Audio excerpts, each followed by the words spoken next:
Signore e signori, autorità, amici friulani che siete rientrati in Friuli a casa vostra da tutti i continenti, il più cordiale saluto da parte di Ente Friuli nel mondo, di tutti i friulani del Friuli e degli altri friulani che non possono essere qua oggi, ma sono presenti in spirito.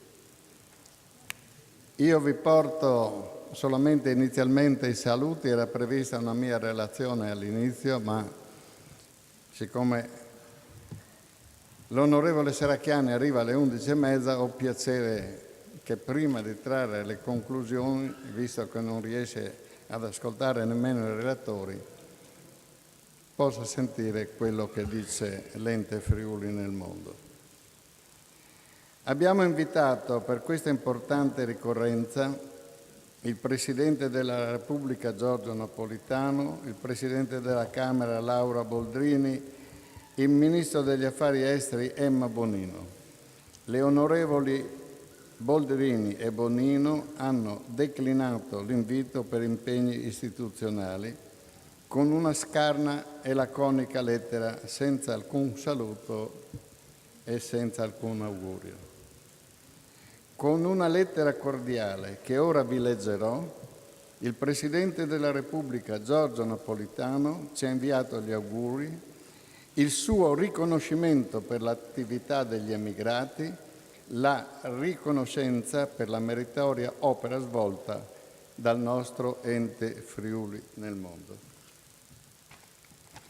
Scrive il Presidente della Repubblica: in occasione della 10ª Convention e dell'incontro annuale dei friulani nel mondo, il Presidente della Repubblica, la lettera è firmata dalla segreteria della Presidenza, esprime vivo apprezzamento per il costante e generoso impegno con cui la vostra associazione si conferma quale riferimento sentito e condiviso per tutti i friulani che, forti di un'unica tradizione di tenacia, di operosità e di intraprendenza, si sono affermati anche a livello internazionale nell'ambito delle istituzioni, dell'imprenditoria e delle professioni dell'agire sociale.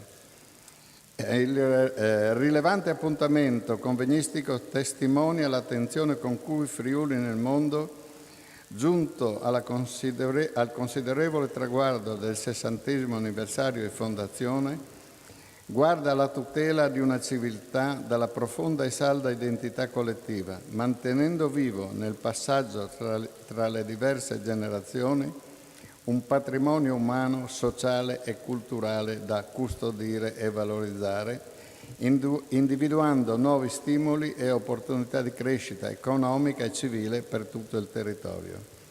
In questa prospettiva è necessario sviluppare l'ampio potenziale di competitività di una regione secolare, crocevia di storia e di culture, anche attraverso programmi di collaborazione e di partenariato internazionale che favoriscano la mobilità di persone e di idee, lo scambio di esperienze e l'innovazione in ambito tecnologico, produttivo e organizzativo. Con questo spirito il Capo dello Stato, che ha determinato di conferire questa significativa circostanza la medaglia celebrativa, che ho il piacere di trasmetterle, rivolgo a lei, gentile Presidente, agli illustri ospiti e a tutti i convenuti il proprio cordiale e partecipe saluto, cui volentieri unisco il mio personale. Questa è la lettera che ha mandato il Presidente della Repubblica e la medaglia della Presidenza della Repubblica che ha mandato all'Ente Friuli nel mondo.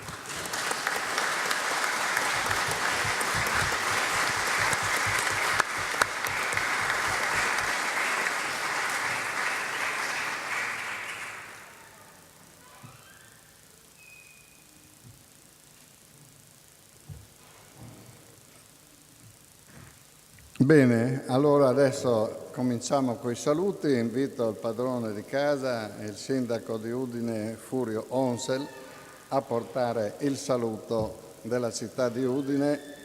Siamo suoi ospiti e lo ringraziamo per la concessione del castello e per questa sua graditissima presenza. Buongiorno a tutti, Presidente Pittaro, tutti voi sapete che io non sono friulano, però ho sempre piacere, sono un evore contento di essere qui con voi altri oggi, di essere con voi. Ho sempre piacere di parlare il friulano, ho sempre piacere di promuovere questo straordinario patrimonio linguistico. L'ho fatto quando ero rettore dell'università, lo faccio oggi anche in questa mia fase della vita dove sono sindaco di questa città. Il plurilinguismo che i cittadini friulani hanno grazie appunto alla loro marilingue è qualcosa che devono conservare, perché è un patrimonio che poi serve in tutte le occasioni della vita. È un grande piacere essere qui, io do un benvenuto a tutti i friulani del mondo che sono convenuti qui. A very warm welcome to all the Friulians who today are decided to come here to attend the 10th meeting. Per noi è sempre stato molto importante in Friuli il contributo dei friulani che, diciamolo pure con una parola anche dolorosa, appartengono alla diaspora friulana. Se Udine è stata una città dell'innovazione, una città dove c'è sempre stata una spinta verso il portare le novità, il concretare anche passaggi coraggiosi. Io penso appunto dall'elettricità ma a tante altre innovazioni tecnologiche e culturali. Questo lo si deve proprio, io credo, al contributo dei friulani nel mondo, che non solo appunto portavano nel mondo le loro competenze artigianali, le loro competenze professionali, ma riportavano qui tante idee e tanti stimoli. E dunque se forse Udine e il Friuli hanno saputo cogliere dal grande dramma, dalla grande disgrazia del terremoto, da quella tragedia, lo slancio per un rinascimento, questo lo si deve anche al contributo di tutti i friulani nel mondo, di tutti i friulani della diaspora. E quindi nei loro confronti c'è da parte mia un ringraziamento, e penso un po' di tutta la città di Udine, un ringraziamento molto molto intenso, molto profondo, perché al loro contributo, seppur appunto non in presenza, si deve molto, io credo, della anche unicità di questa Friuli e di questa città. Per non parlare poi ovviamente di tutti i contributi concreti che ci sono stati in occasione appunto della ricostruzione. Ma io penso che anche adesso sia importantissimo mantenere forti i legami con i friulani nel mondo, e molto spesso appunto ne abbiamo parlato quando sono stato rettore, quando appunto c'è in tanti incontri, come riuscire a far sì che in un mondo come quello contemporaneo, dove c'è una possibilità di connettività, si possa sostenere questa rete dei friulani nel mondo e dei friulani invece poi in Friuli. E dunque il mio auspicio è che si possa lavorare e che proprio anche da questo incontro, da questi incontri possano nascere delle idee. Dirò adesso qualche parola in inglese perché è stato quasi casuale l'incontro with Mr. Melchior. I just say a few things in English because we just happened by chance to talk a few minutes ago, and I realized that the kind of activities, le attività che lui fa in Canada sono extremely important and also very, very well connected with many of the initiatives that we run here in Udine. Tante delle iniziative che facciamo qui sono ben innervate con quello che lui fa. Uno dei problemi è quello della aging population, dell'invecchiamento, no? Del cambiamento demografico. He works in senior houses. And we in Udine, as I told him, we are very active in one of the world's movements, so-called Healthy Cities, for promoting healthy and active aging. Noi siamo molto attivi come città in questi progetti dell'Organizzazione Mondiale della Sanità per l'invecchiamento attivo. As I was saying, 1 out of 4 of our citizens is senior, is above 65. 1 su 4 dei nostri cittadini ha più di 65 anni. We have, I told him, abbiamo 63 centenari, 63 centenaries. The 13th oldest person on earth lives here in Udine e la 13ª persona più anziana del mondo vive qui a Udine, per dire, no? E quindi l'obiettivo di costruire una quarta età sana, una quarta età degna di essere vissuta è qualcosa che per noi è molto importante ed è uno degli obiettivi e che sarà uno appunto delle sfide, io credo, anche per il futuro di tutto il pianeta e di tutta l'umanità. Quindi questo è solo per dire quanto potremmo effettivamente usare as leverage how much leverage we could put forward if we would indeed be capable of interacting thoroughly. Quanto appunto potremmo amplificare, moltiplicare la nostra efficacia se potessimo appunto agire insieme. Quindi il mio auspicio è di intensificare questi rapporti. Io vi auguro una mattinata fruttuosa, vi auguro una presenza qui. I wish you a very, very fruitful morning and a fruitful stay here in Udine to all of you and a very warm welcome. And although it's a little hot, anche se un po' caldo, I hope you will enjoy the weather here. You will enjoy the location, which I think is remarkable also at summertime. È bellissimo il Friuli anche d'estate. Grazie, benvenuti e buon convegno.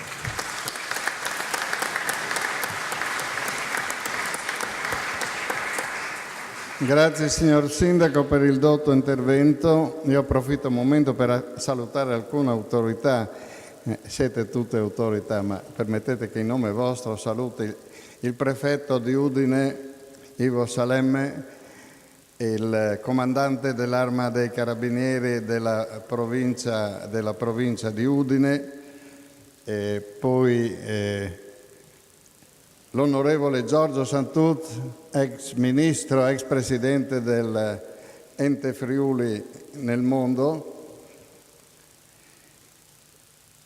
C'è anche in terza fila il dottor Domenico Lenarduzzi, che è presidente del Focolare Furlan di Bruxelles, altissimo funzionario dell'Unione Europea, 6 lauree honoris causa, è un piacere averlo, inventore del progetto Erasmus. Gli altri, a qualcun altro parlerà e li saluto dopo, o il dottor Antonio Tozzi, che sono contro luce, non riesco a vedere, che è il questore di Udine. Ed ora la parola al presidente Pietro Fontanini, che porterà il saluto della provincia di Udine e anche delle altre 2 province della patria del Friuli, Gorizia e Pordenone. Buongiorno a tutti e benvenuti dal Friuli, la capitale del Friuli, perché Udine è la capitale di queste terre. Io sento un Parlamento che ha tante storie per quel che riguarda il nostro popolo, che è un popolo antico, che ha vissuto negli ultimi anni il problema dell'immigrazione, ma l'ha vissuto anche in momenti gloriosi della sua storia, quando anche in questo palazzo il patriarca amministrava un territorio più grande che io come il Friuli, la regione Friuli-Venezia Giulia, perché il popolo furlan è sempre stato un popolo viarte nei confronti di chi altri, in particolare nei confronti del Monte Todesco, dove ha avuto sempre la fortuna di chiedere lavoro, comprensione e occasioni di lavoro. Ho sin contento voi di sentire i giovani, perché ho tabbain di terza, quarta generazione, lo sai, dipende di dove è venuto, che nos partono le loro esperienze di lavoro e le proposte anche per fare collaborazioni concrete con il Friuli, con la sua economia e con la sua cultura. Noi siamo orgogliosi della nostra identità e perché io dopri la mia lingua madre, che è il Furlan, al diceva ben prima il sindaco di Udine, noi siamo un popolo plurilinguale. E io so che vuol dire essere plurilinguali, perché è un segnale per sediarsi nei confronti di chi altri. Però non vi voglio di piardi la nostra muse, che è che furlane, di un popolo orgoglioso, di un popolo antico, di un popolo operoso. Io credo che anche voi altri, viventi in tal foresta, avete capito ciò che vuol dire sei furlans. Perché i furlans siano altri di più rispetto a chi altri. Non lo sai perché, ma forse ti scrupoli per conto di sei sals, onesti e lavoratori.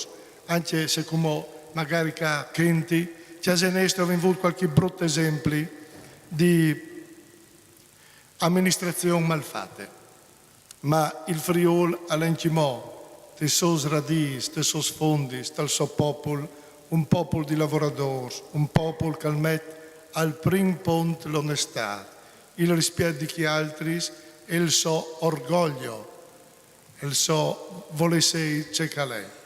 Allora grazie di essere news in queste giornate a dibattere, a parlare di queste esperienze importanti per un popolo che si sta un po' studiando, perché che fa bene le nostre lingue, anno dopo anno, stanno calando. Le istituzioni si stanno facendo talco, ma secondo me, io faccio un mea culpa, ma se poco, per salvare la nostra lingua e la nostra identità. Ente Friuli nel mondo che è supportato dalle province, ho veduto qui dal cartello con il sostegno, non solo della regione e della Fondazione Krupp, ma anche delle province di Uni che mettono un lavoro di base per aiutare Ente Friuli nel mondo.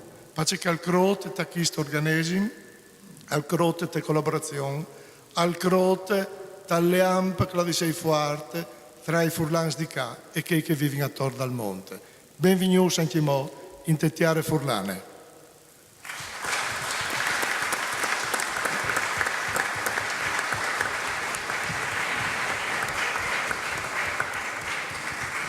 Grazie Presidente Fontanini. 2 giorni fa l'Ente Friuli nel Mondo ha ricevuto una lettera in perfetto friulano da un giapponese. L'ho fatta leggere, anzi Eddie Bortolussi l'ha data a me, non ha trovato un errore nell'intera lettera, da un giapponese di Tokyo che si chiama Yamamoto. Approfitto ancora per salutare il decano Degano, che è il presidente del Fogolar Furlan di Roma. Vedete, fare il presidente di Ente Friuli nel mondo del Fogolar aiuta a vivere a lungo. Lui a 92 anni è venuto su come un galletto per la scala, non ha preso l'ascensore. Fino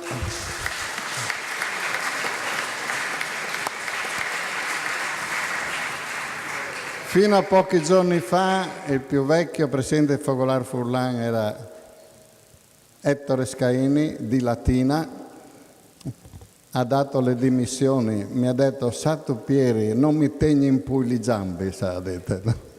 96 anni, scrittore, giornalista, poeta.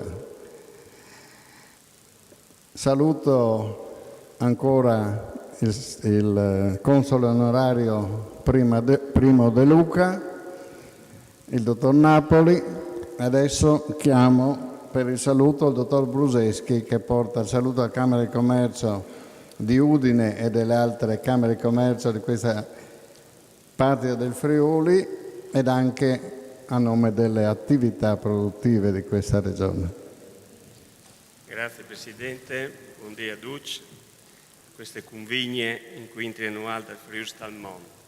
Porto volentieri il saluto del Presidente Giovanni D'Appozzo come Camera di Commercio e da parte di tutta la Giunta, di tutti i consiglieri e anche della Confindustria, visto che ho la delega ancora per i rapporti internazionali, quale occasione migliore, quindi da parte del neo Presidente Tonon e del suo comitato.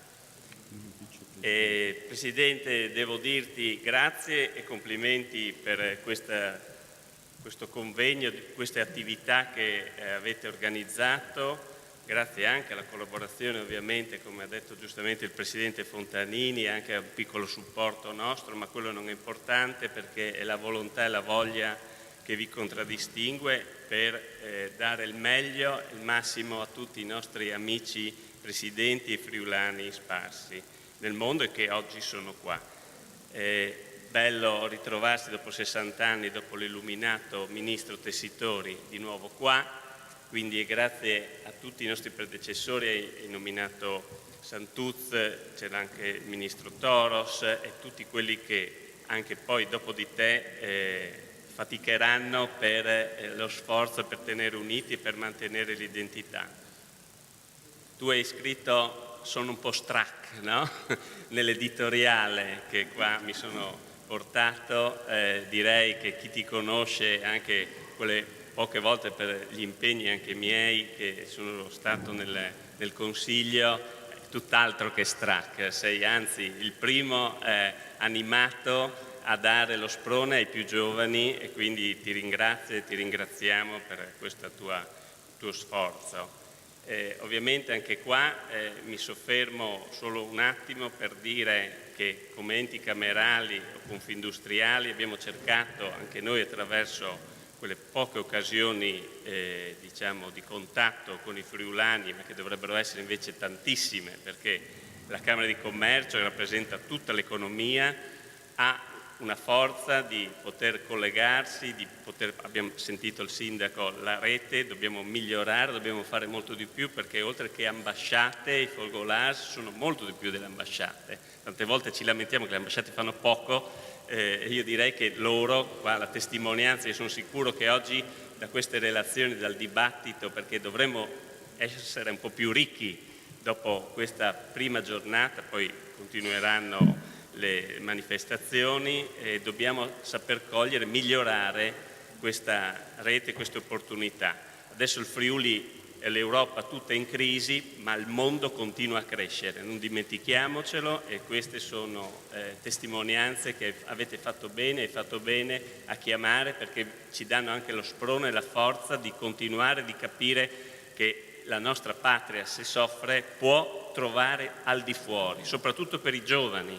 C'è anche in questo ultimo numero il progetto Identità, valori identità e valori imprenditoriali con i brasiliani e gli argentini. Bisogna continuarlo a fare, so che la Regione, ringrazio, ha contribuito, ma questi sono assolutamente progetti che bisogna fare. Geni nel mondo, anche questo è un progetto che vede tutti gli enti universitari e scientifici proprio per fare questa banca genetica bioetica, bellissime cose, quindi non le solite o i convegni che tanti che non vogliono affrontare, anche giovani che non conoscono, si dicono è una riunione, mangi e bevi. No, fate e facciamo cose ben più belle e molto più profonde.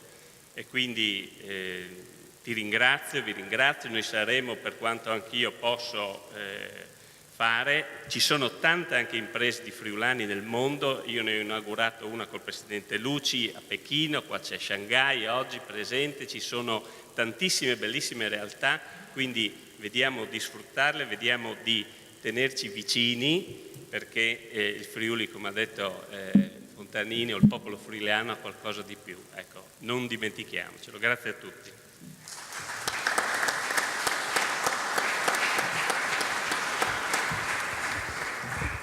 Grazie dottor Bruseschi. Controluce ancora saluto qualche graditissimo ospite, il presidente della Fondazione Krupp Lionello De Agostini, l'ex assessore Molinaro, che è stato anche nostro assessore ai tempi prima dell'assessore De Anna. Adesso non l'ho nominata prima volutamente, un colosso della cultura friulana, il rettore dell'Università di Udine, Cristiano Compagno, che prego di venire.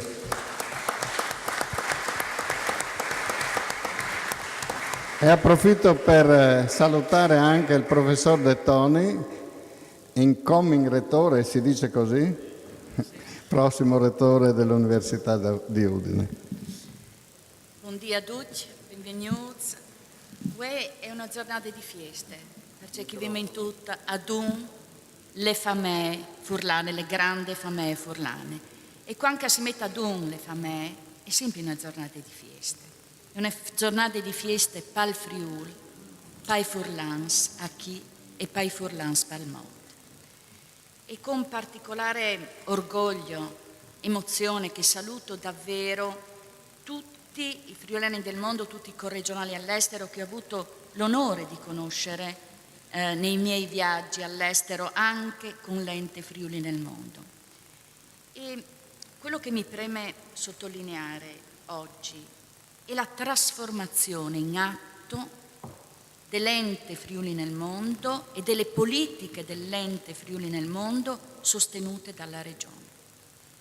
Oggi l'ente Friuli nel mondo, anche attraverso accordi con l'università iniziati con Santuzzi e poi rafforzati con Pittaro, oggi l'ente Friuli nel mondo è un grande catalizzatore di relazioni.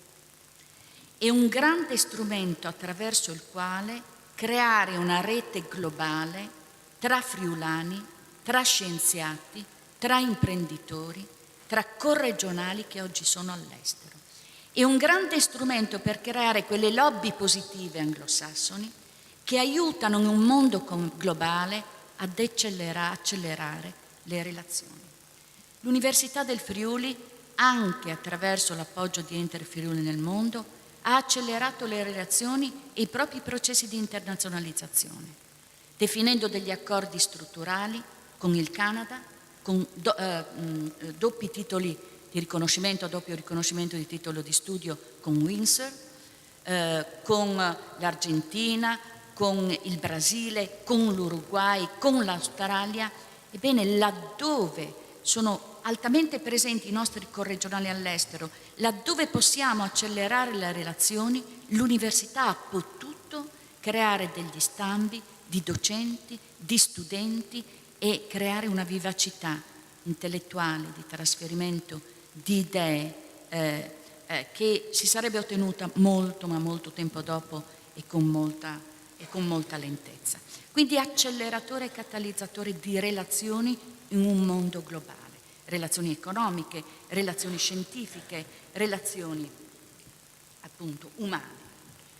L'Università di Udine ha risposto anche cercando, oltre ai double degree realizzati anche appunto con l'aiuto dell'Ente Friuli nel mondo, di diventare attrattiva per i nostri figli di corregionali all'estero, per la nostra terza, quarta generazione, che ogni anno vengono nella nostra università per studiare la cultura, la lingua italiana e friulana, e negli ultimi 4 anni vengono per fare una scuola di specializzazione, coordinata dal professor Orioles, dalla professoressa Bombi, valori identitari e imprenditorialità. Ecco i due termini che insieme fanno valore, i valori identitari insieme all'imprenditorialità. Facciamo un corso, questo corso frequentatissimo, ogni anno, soprattutto dall'America Latina, i figli dei nostri emigranti tornano a studiare qui a Udine con grande entusiasmo. Naturalmente anche il corso è appoggiato dalla Regione, dall'Ente Friuli nel mondo, ed è il risultato di una ricerca di interesse nazionale appunto del professor Orioles. Insomma, io credo che in questo mondo globale, grande, ampio, le relazioni unite al comune senso dei valori identitari possano avvicinarsi e accelerare dei momenti di sviluppo economico, sociale e anche scientifico. Quindi grazie all'Ente Friuli nel mondo per quanto ha fatto, grazie al nuovo posizionamento strategico che si vuol dare all'Ente Friuli del mondo, quindi visioni diciamo che raccolgono le tradizioni ma che guardano ai giovani e alle giovani generazioni, le quali devono rappresentare la classe dirigente mondiale, e quindi bisogna lavorare insieme a loro. E incontri di questo tipo anche in Canada li abbiamo fatti riunendo tutti i corregionali giovani nordamericani che uscivano dalle migliori scuole di business school, dalle migliori università di quei paesi, in cui abbiamo tenuto delle relazioni e anche come università poi successivamente le abbiamo coltivate. Bene, tutte insieme, Camera di Commercio, Confindustria, Regione, Ente Friuli nel mondo, università, possiamo con i nostri corregionali all'estero fare dei grandi passi avanti nella strada della globalizzazione, senza mai perdere le nostre radici e la nostra identità. Grazie.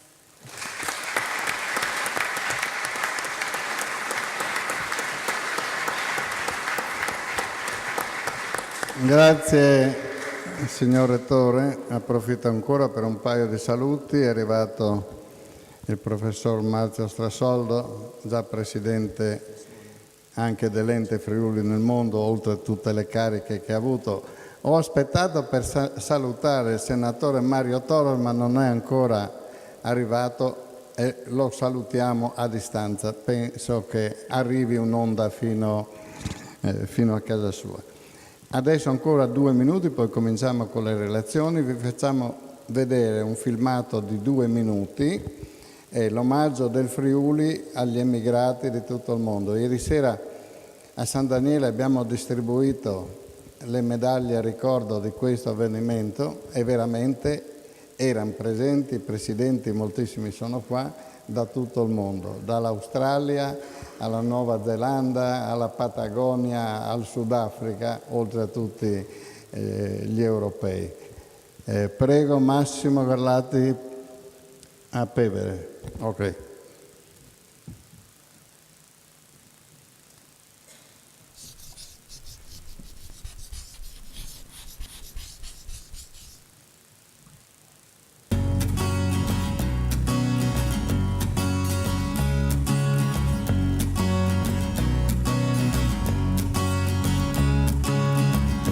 Ogni strada che hai attraversato, hai restato sempre dal media e cammini tanto che tutta sta bruciando.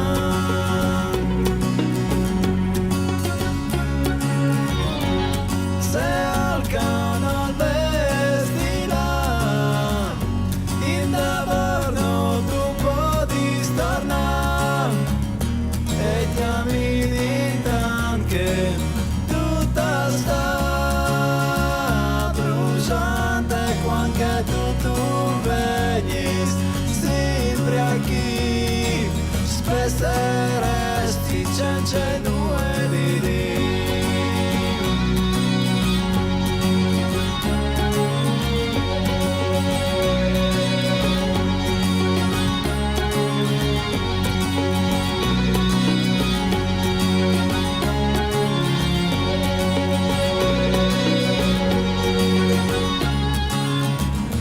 E cammini anche tutta sta bruciante quando tu vedi sempre qui spesso resti c'è due di lì quando tu vedi sempre qui spesso resti c'è due di lì.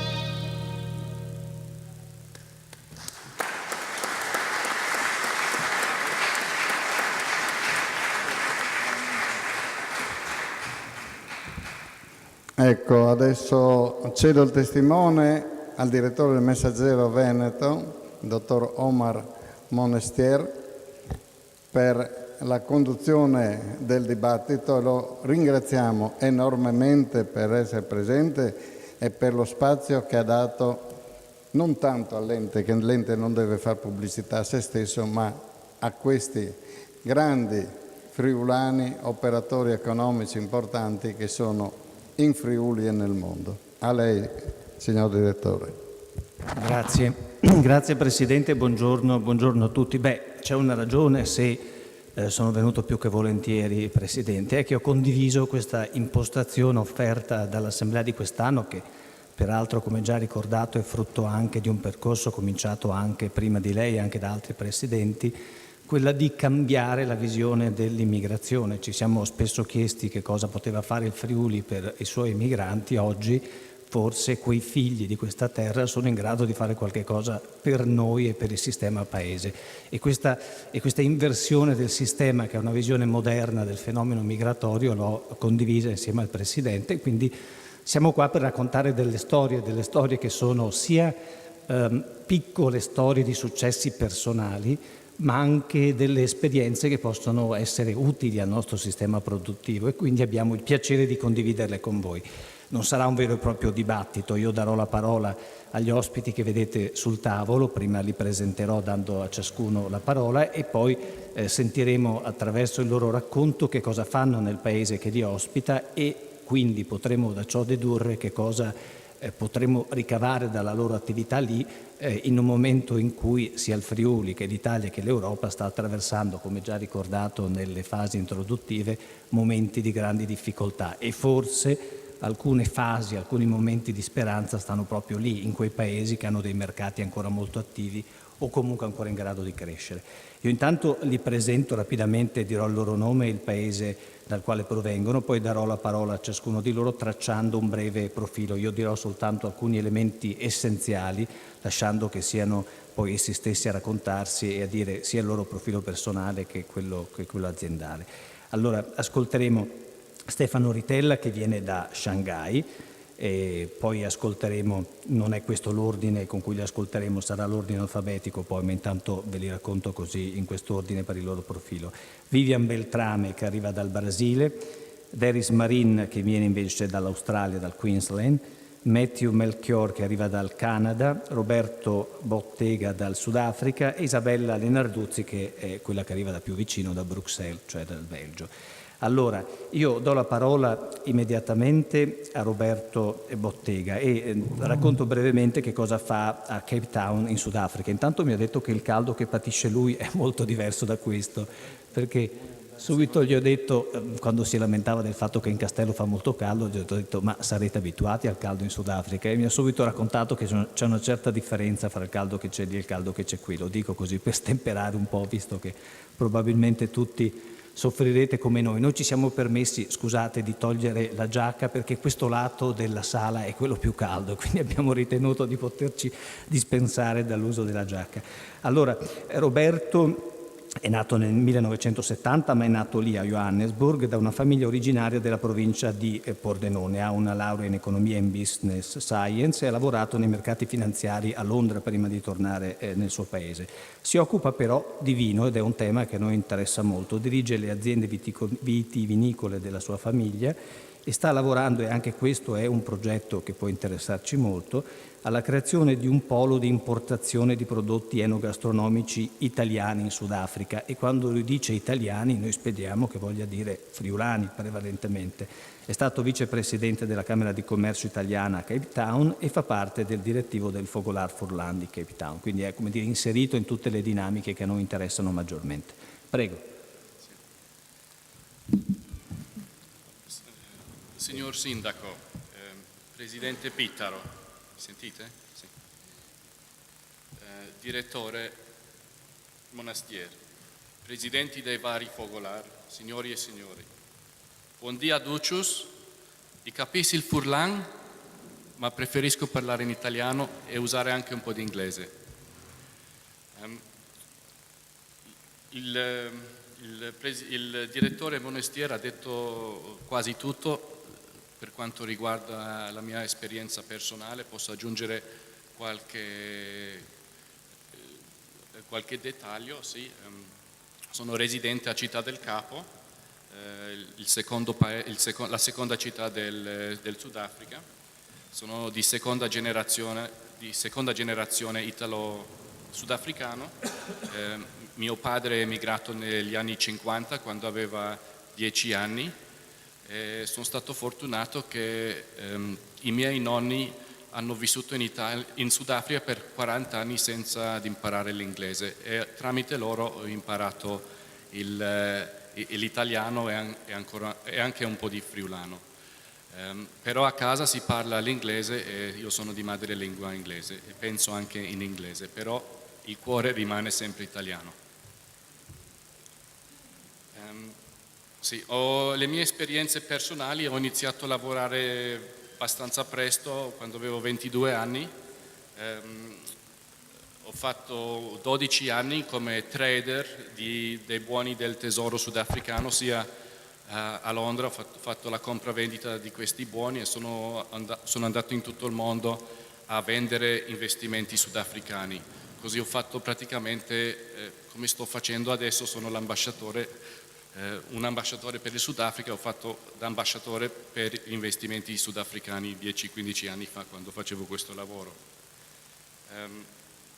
Nel 1997 ho fatto un'esperienza molto interessante, ho lavorato per la prima società gestita da neri, da persone di colore, che è stata fondata nel Sudafrica, la prima banca di investimenti di questo tipo. È stato fondato fondamentalmente per gestire tutti gli investimenti per gli ex prigionieri che erano in galera insieme al presidente Mandela. Tutti quelli che non hanno deciso di seguire una vita politica e che hanno scelto il business, si sono messi insieme e praticamente questi gruppi di investimenti erano gestiti da questa banca dove ho lavorato io. E per 7 anni è stata un'esperienza molto molto interessante, perché ho capito molto bene come funziona il Sudafrica e come bisogna comportarsi well, I'll say it in English. It is an experience that was very interesting because it allowed me to understand exactly the dynamics of the South African economy and to see the changing dynamics of the demographics. People that go to Johannesburg now will not believe just how vibrant and mixed our economy is. And it's really, in 20 years, we've seen an incredible transformation. Really, from a country which was bound by the rules of apartheid, we now have a vibrant country, completely multi-racial, and I think it's an example to every country to come and see how South Africa has transformed itself. In 2005 ho deciso di cambiare città, sono andato ad abitare a Città del Capo per aiutare mio padre che portava avanti il suo progetto di ritiro. Lui ha iniziato un'azienda agricola di famiglia e ho fatto un cambiamento, doveva essere solo un anno di riposo. Dopo 12 anni di guardare sempre i prezzi che cambiavano, avevo la mente pieno di prezzi e invece ho cambiato lavoro perché l'ho trovato molto molto interessante. So I now run the wine business together with my father. We have a medium to small business in South Africa. We produce 150,000 bottles of wine in 2 different areas in South Africa, in Stellenbosch and in the Hermanus region, which are 2 of the most important wine producing regions. And really the link with wine is what brought me to Italy and has made me foster my links with Italy. Sì, 5-6 anni fa ho iniziato con le visite all'annuale Vinitaly che si svolge a Verona, dove siamo venuti per trovare agenti per vendere i nostri prodotti che produciamo giù in Sudafrica, sia in Italia che in Europa. Essendo di origine italiana, questo è stato un punto di partenza per la nostra azienda, per quanto riguarda le vendite all'estero.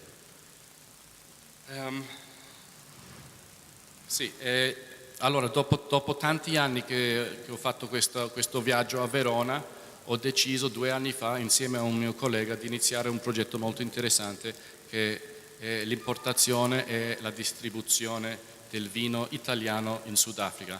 Perché l'ho fatto? Perché noi per la nostra italianità abbiamo piantato in Sudafrica anche delle uve, delle varietà italiane giù in Sudafrica, Nebbiolo, Barbera, Sangiovese e Primitivo. Sono uve che abbiamo piantato a Stellenbosch per portare avanti questo discorso dell'italianità.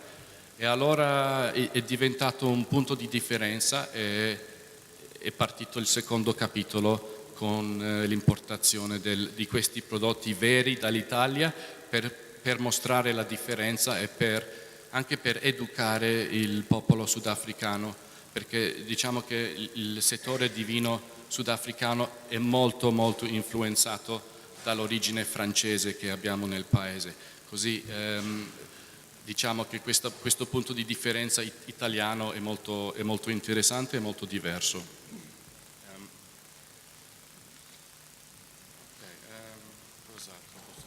Adesso vorrei parlare un po', 5 minuti sul Sudafrica,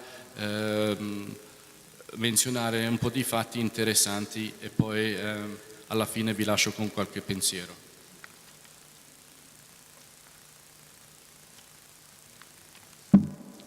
Il Sudafrica è uno dei più sofisticati e promettenti mercati emergenti, in grado di offrire una combinazione unica, una infrastruttura economica da primo mondo, molto sviluppata, unita ad una dinamica economia di mercato. Il Sudafrica è una delle 26 nazioni industrializzate del mondo. Il paese è anche considerato la porta d'ingresso dell'Africa e questo è un fatto molto interessante da non sottovalutare. Il Sudafrica è la più grande economia del continente africano, equivalente in valore al 25% del PIL di tutta l'Africa. Per il 2012 la Banca Mondiale colloca il Sudafrica al 39esimo posto nel mondo di 183 paesi analizzati per la facilità con cui si possono fare affari. La borsa di Johannesburg è la più grande e sviluppata dell'Africa ed è all'8° posto tra le nazioni del G20, sopra tutti i paesi del G7. Il Sudafrica resta il maggiore produttore mondiale di minerali, quali oro, platino, rodio, cromo, manganese e vanadio. Il paese possiede 80% delle riserve globali di manganese, 72% di cromo, 88% di platinoidi, 40% di oro e 27% di vanadio. Il costo del lavoro in Sudafrica è sensibilmente più basso che in molti altri mercati emergenti e siamo al 52esimo posto nell'indice del Global Competitiveness a questo punto, su 144 paesi.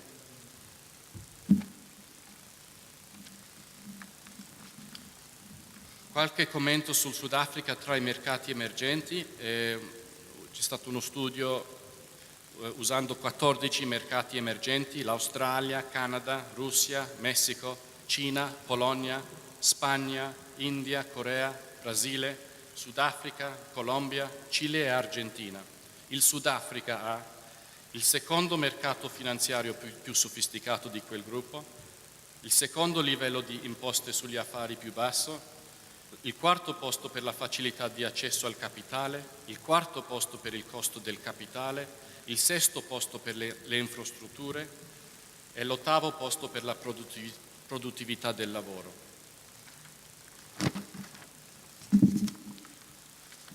Perché investire in Sudafrica? In Sudafrica troverete abbondanti risorse naturali, eccellenti infrastrutture logistiche e di trasporto, sistema finanziario di livello mondiale, costi ragionevoli per fare affari, forze lavoro qualificata, settori e industrie competitivi e una stabilità economica e sana gestione macroeconomica, una cosa molto importante. Ultimo punto, per quanto riguarda, ecco adesso sto perdendo tutto qua,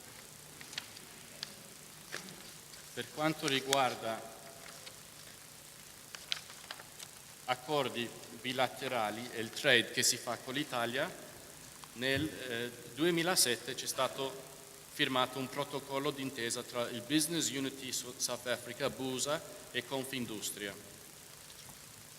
Questo è l'accordo bilaterale più importante che è stato firmato tra i due paesi. Riguardo il commercio tra l'Italia e il Sudafrica, l'Italia è un partner commerciale importante per il Sudafrica. Nel periodo da gennaio a settembre 2012 gli scambi hanno raggiunto 2,7 miliardi di euro, con un bilancio positivo a favore del Sudafrica. Attualmente l'Italia è al 14° posto cliente per il Sudafrica e l'11° paese fornitore. Il Sudafrica esporta principalmente prodotti primari verso l'Italia come minerali, pietre preziose, pelli grezze, pellami e minerali di ferro. Tra i principali prodotti importati dall'Italia vi sono manufatti ad alto valore aggiunto quali macchinari, autoveicoli, prodotti automobilistici, attrezzature elettriche ed elettroniche, antibiotici e altri prodotti farmaceutici. Il governo è impegnato a trasformare la composizione degli export sudafricani da prodotti primari e minerali a prodotti ad alto valore aggiunto attraverso incentivi e programmi di sviluppo. Per chi è interessato posso lasciare tutti i contatti del nostro Dipartimento di Trade and Industry a Milano, dove saranno in grado di aiutarvi. Ecco. Qual è il mio messaggio oggi? Il mio messaggio per i friulani che vogliono partecipare all'estero nel mondo del business: learn to speak English. It is the single most important thing to be able to communicate clearly and properly. Develop and practice your English. It is the language, the lingua franca of world business, and I think not enough attention is paid to it. Just to give you an example, this group of people from all over the world, all of Friulian origin, met, and what language did we all speak to each other? We all spoke in English. It is the common language of business and the common language of many people. So please use the opportunity to teach your young people and send them abroad to make experiences where they can learn to practice their English. It is very, very important. I've received several groups from Friuli that have come to South Africa in the last 3 or 4 years, and it's been very disappointing for me that they've come with beautiful products and beautiful goods, but unfortunately the speeches have been delivered so poorly that the message has been lost in translation. And so I just want to reiterate how important proper communication in English is. That's the one point that I would like to make. Furthermore, when you are abroad, please try and minimize the different regional differences that there are. Already in Europe, there has been a step forward from a national country to a European country. It is too confusing for us, and we are people from the region, or with our origins in the region, to understand the difference between the different provinces and the different regions. Abroad, it is necessary to simplify, and the message to get to you is to find a unity with your different provinces and regions when you come to visit us in our countries. Very important to simplify the structures so that there is one central point that we can engage with you when it comes to business. Finally, and last but not least, also consider bilateral trade opportunities. In my experience, there has been too many Italian companies that come, in my case, to South Africa just wanting to sell made in Italy. There is much more to trade than just selling made in Italy.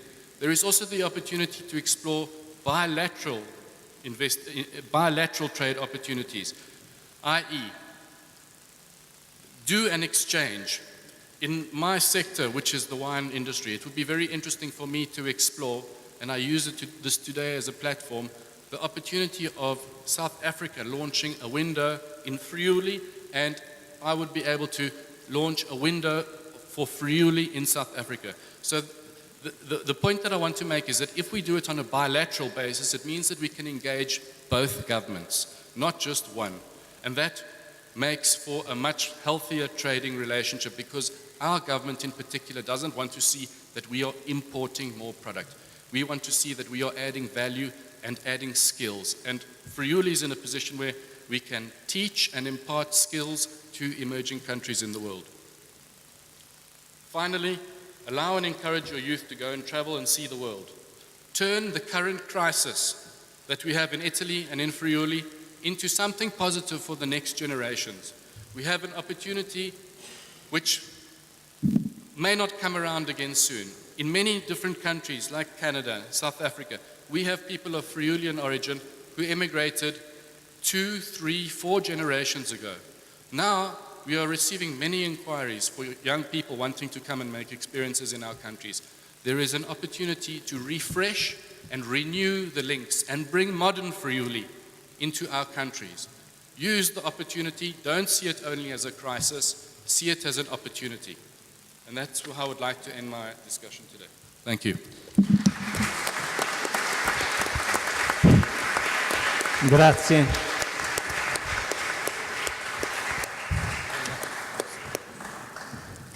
Grazie.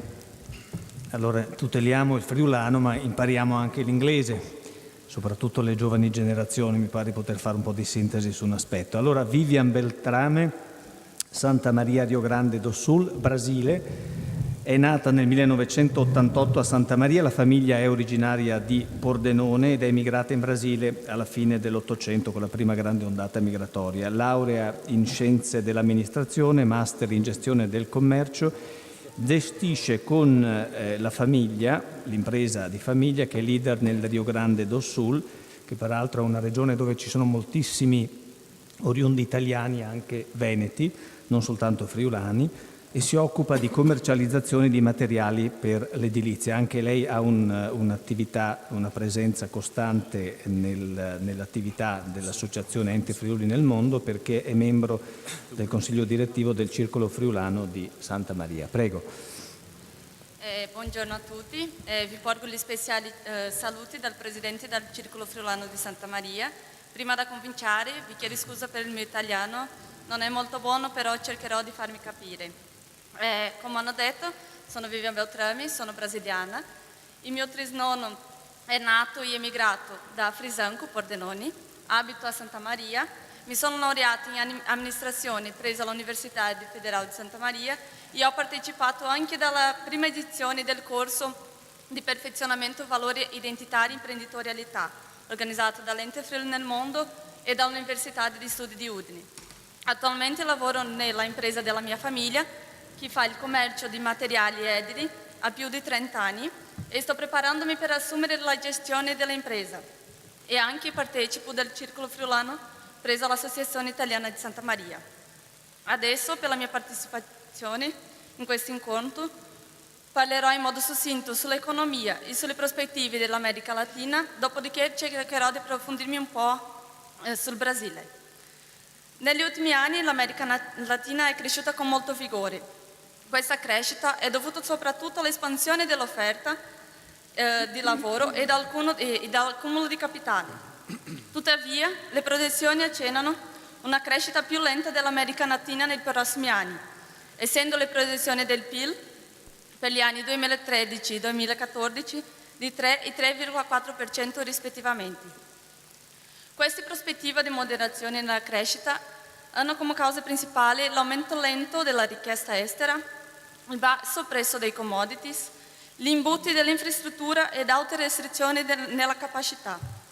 Con lo scopo di riprendere lo sviluppo, si crede che ci sia necessaria la destinazione efficace delle risorse affinché riescano ad agire sui punti più deboli di ogni paese e così l'America Latina possa crescere come insieme. Fra i paesi dell'America Latina, i più in grado di ricevere degli investimenti sono Argentina, Cile, Colombia, Perù e Brasile, di cui parlerò un po' di più.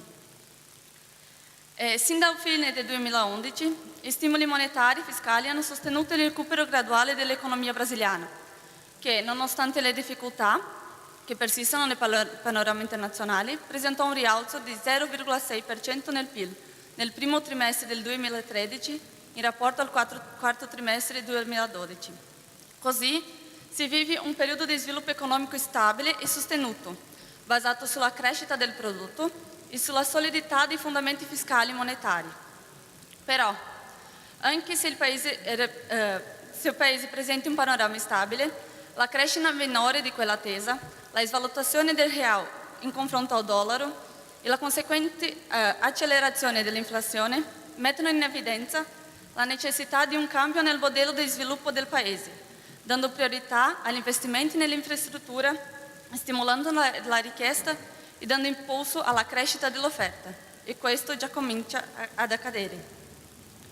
Per i prossimi anni si prevede che il Brasile manterrà sua crescita moderata con proiezione dell'aumento del PIL del 2,5% nel 2013 e del 3,2% nel 2014.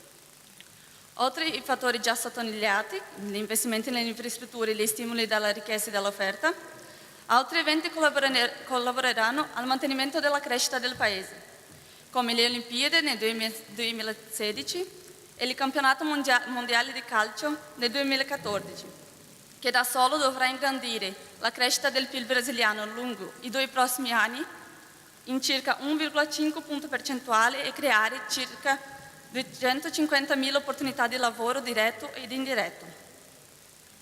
In base al panorama economico attuale e alle proiezioni future, i migliori settori per investire in Brasile sono la vendita al dettaglio, gli affari agricoli, la tecnologia, la industria edilizia ed investimenti in sicurezza nell'edilizia civile e nell'infrastruttura. Vado a parlare veloce su ognuno. La vendita al dettaglio, perché con l'aumento del potere del consumo della popolazione e le basse tasse di disoccupazione, la vendita al dettaglio in Brasile si è fortificata ed è cresciuta circa 8% all'anno. Si distacca il commercio al dettaglio di combustibili e lubrificanti, mobili ed elettrodomestici, articoli farmaceutici ed ortopedici, iper e supermercati, generi alimentari, bibiti e materiale edilizio. Gli affari agricoli. Con gli investimenti che saranno eseguiti nell'infrastruttura e che aiuteranno a ridurre gli imbuti logistici del Brasile, con l'allargamento dell'agricoltura, con la crescita della produzione di cereali e con l'aumento della produzione di carni, gli affari agricoli brasiliani hanno la prospettiva di potenziare la sua crescita, giungendo circa 35% in 10 anni. Oltre a ciò, si deve sottolineare il consumo di vino e spumanti, che deve ingrandire il 10% nel 2013. Nonostante si abbia una buona produzione nazionale, i brasiliani continuano a preferire vini e spumanti importati. La tecnologia.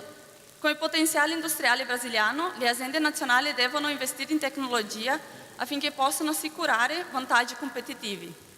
Perciò, il governo lanciò quest'anno il programma Innova Impresa, che fino al 2014 avrà 32,9 miliardi di reais ad essere applicato in innovazione, tecnologia ed aumento della produttività delle aziende di tutte le grandezze, dei settori industriali, agricoli e di servizi. La industria edilizia civile e sicurezza nell'edilizia civile.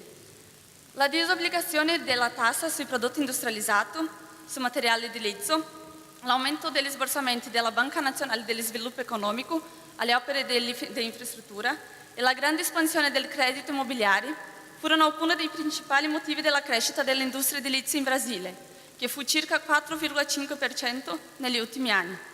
Considerando gli investimenti che sono ancora necessari, l'industria edilizia civile e come conseguenza la sicurezza nell'edilizia civile presentano un buon potenziale di investimento in Brasile. La infrastruttura. Con gli investimenti che il Brasile sta eseguendo con lo scopo di migliorare i suoi imbuti logistici, l'infrastruttura presenta il maggior potenziale attuale di investimenti. Si può dare distacco come settore principale di investimenti, i cui bandi ed aste pubbliche stanno per cominciare, le strade rotabili, le ferrovie e i porti. Nel settore stradale il programma prevede la concessione di 7,5 mila chilometri di strade rotabili, l'investimento stimato è di 52 miliardi di reais lungo i prossimi 30 anni, essendo 30,7 miliardi di reais nei primi 5 anni. Le strade rotabili che saranno concesse nel programma di investimenti in logistica sono organizzate in 9 lotti. La tassa interna di ritorno è del 7,2%. Le ferrovie. Nel settore ferroviario il programma prevede investimenti di 91,1 miliardi di reais alla costruzione e al miglioramento di 10.000 km di linee ferree lungo 35 anni, essendo 56 miliardi di reais nei prossimi 5 anni. Il programma contempla un nuovo modello di concessioni, dove i concessionari avranno la responsabilità sulla infrastruttura, sulla segnaletica e sul controllo della circolazione del treno. La tassa interna di ritorno è fra il 7 e il 7,5%. I porti. C'è un insieme di azioni specifiche verso il settore portuario, con investimenti di circa 54,6 miliardi di reais per i prossimi 5 anni. Lo scopo è ingrandire e modernizzare l'infrastruttura dei porti brasiliani per mezzo di società con il settore privato, promuovendo sinergie fra le reti stradali, ferroviarie, le idrovie e il sistema portuario ed aeroportuario. Avendo in vista quello che fu detto, seguono alcune informazioni importanti e le azioni concrete che noi da Brasile proponiamo. Le informazioni. Dal 2001 c'è un forte interscambio di giovani friulani brasiliani sotto la coordinazione dell'Ente Friuli nel Mondo e la partecipazione delle entità friulane del Brasile. Questi interscambi sono socioculturali, come il progetto Visite, affari e formazione, come il progetto Valore Identitario e Imprenditorialità, e di lingua e cultura italiana e friulana, come la formazione e aggiornamento per insegnanti. In questi 12 anni, questo progetto promuove un'opportunità di avvicinamento tra i friulani dall'Italia e i discendenti friulani in Brasile. Circa 300 giovani tra friulani e discendenti brasiliani hanno partecipato in questi progetti di interscambio. Il finanziamento dei progetti ha avuto la partecipazione di entità friulane, tra le quali banche, Camera di Commercio, università, governo provinciali e regionali. In particolare un fruttuoso interscambio tra l'Università di Udine e l'Università Federale di Santa Maria. E qui è d'obbligo un vivo ringraziamento alla rettore, signora Cristina Compagno, alla sua dedicazione e entusiasmo, e che già ha visitato l'Università Federale di Santa Maria. E faccio anche un suggerimento al nuovo rettore, ingegnere Alberto Felice De Toni, affinché mantenga e implementi le azioni tra le università a reciproco interesse dei progetti. Ancora fanno parte di questa lista la Scuola Mosaici di Spilimbergo e il Convitto Nazionale Paolo Giacomo. Le azioni. Intensificare le azioni tra le università del Friuli e le università brasiliane in vista dell'inserzione al progetto Scienze Senza Frontiere del governo brasiliano, dove circa 100.000 studenti brasiliani partecipano a questo progetto di intercambio all'estero. La fortificazione delle entità rappresentative friulane in Brasile. In rapporto alle imprese, proponiamo la ricerca di incubatrici tecnologiche di impresa nel Brasile, che sono collegate alle università. Proponiamo anche viabilizzare un ufficio che si occupi di consulenza per agevolare iniziative e affari tra il Brasile e il Friuli Venezia Giulia. Infine, un sondaggio dettagliato sulle prospettive di affari nel Brasile è presente in un grande studio fatto dal ICE, Istituto Italiano per il Commercio Estero, includendo la Confindustria e l'Ambasciata degli Italiani in Brasile, denominato Modello di Sviluppo Industriale del Sistema Italia in Brasile. Questo si può trovare con l'Ente Friuli nel Mondo, ho già inviato a Christian, e adesso coloro che intendono realizzare degli investimenti in Brasile possono cercare altre informazioni anche prese al Circolo Friulano di Santa Maria, con me, con i signori José Zanelli e Mariana Simonetti, che saremo alla vostra disposizione per qualsiasi altra informazione. Grazie. Grazie. Andiamo in Canada, a Toronto, che è un'altra zona tradizionale per l'emigrazione italiana. Matthew Melchior, Toronto, Canada, classe 1966, sono tutti giovanissimi come vedete, famiglia originaria della provincia di Pordenone, laurea in economia, vicepresidente dell'azienda di famiglia che si occupa di costruzioni di edifici commerciali, case di accoglienza per anziani a Toronto, cofondatore e presidente di un'azienda che si occupa di edilizia sociale. Ha ottenuto per le sue attività molti riconoscimenti ed è presidente della famiglia friulana di Toronto. Prego. Grazie, buongiorno. Sindaco Honsel, President Napoli, Rettore Compagno, Honorary Council De Luca, Presidente della Regione, of course, our friend, our father, Pieri Pittero of Ente Friuli No Mondo. It is an honor to participate today in this prestigious assembly. On behalf of the membership of the Famiglia Furlane of Toronto, it is an honor to wish all a gran mandi auguri to all Furlongs here in the world, or here in Italy, and around the world. For Ente to celebrate 60 years is a tremendous, tremendous milestone, and certainly an achievement that Furlongs around the world take with great pride. It is a demonstration of our unity. I would also like to make a particular expression of thanks to my fellow deputants here on this podium. We've got to know each other over the last couple days, and it has been a great exchange of information, a great sharing of ideals, and most of all, a reinforcement that we cherish our Furlanitat. I thank you for the opportunity to share these thoughts, and I structure my remarks in two parts.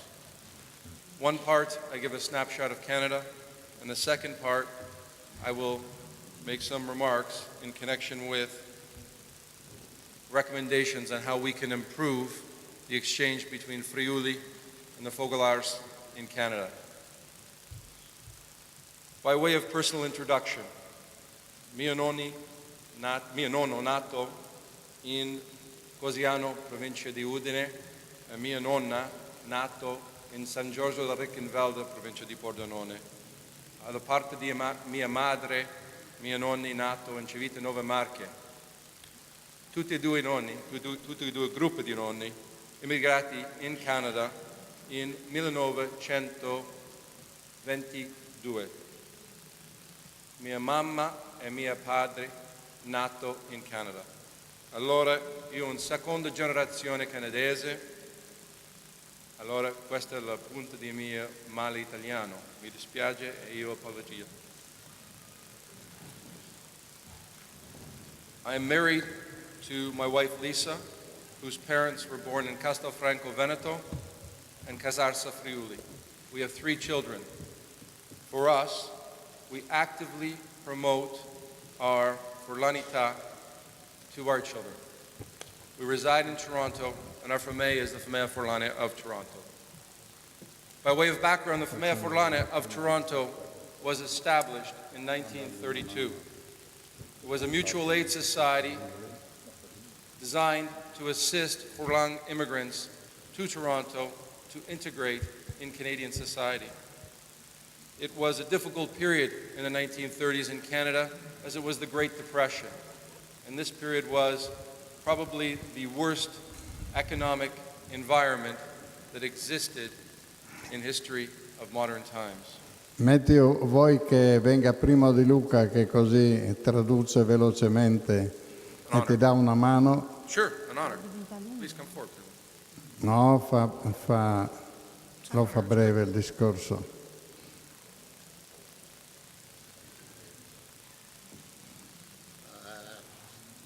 Faccio un salto indietro, un momento, una nota mia, nella Famiglia Furlane di Toronto che è iniziato nel 1932, ad oggi Matt Melchior è il presidente più giovane nella storia del nostro focolare.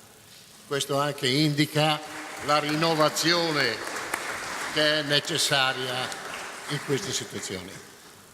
Matt ha parlato della sua famiglia, è sposato con 3 figlie, è coinvolto nell'edilizia e particolarmente nelle case di riposo. Sta parlando della nostra comunità friulana e gli darò la mano. Grazie. Thank you, Primo. Grazie.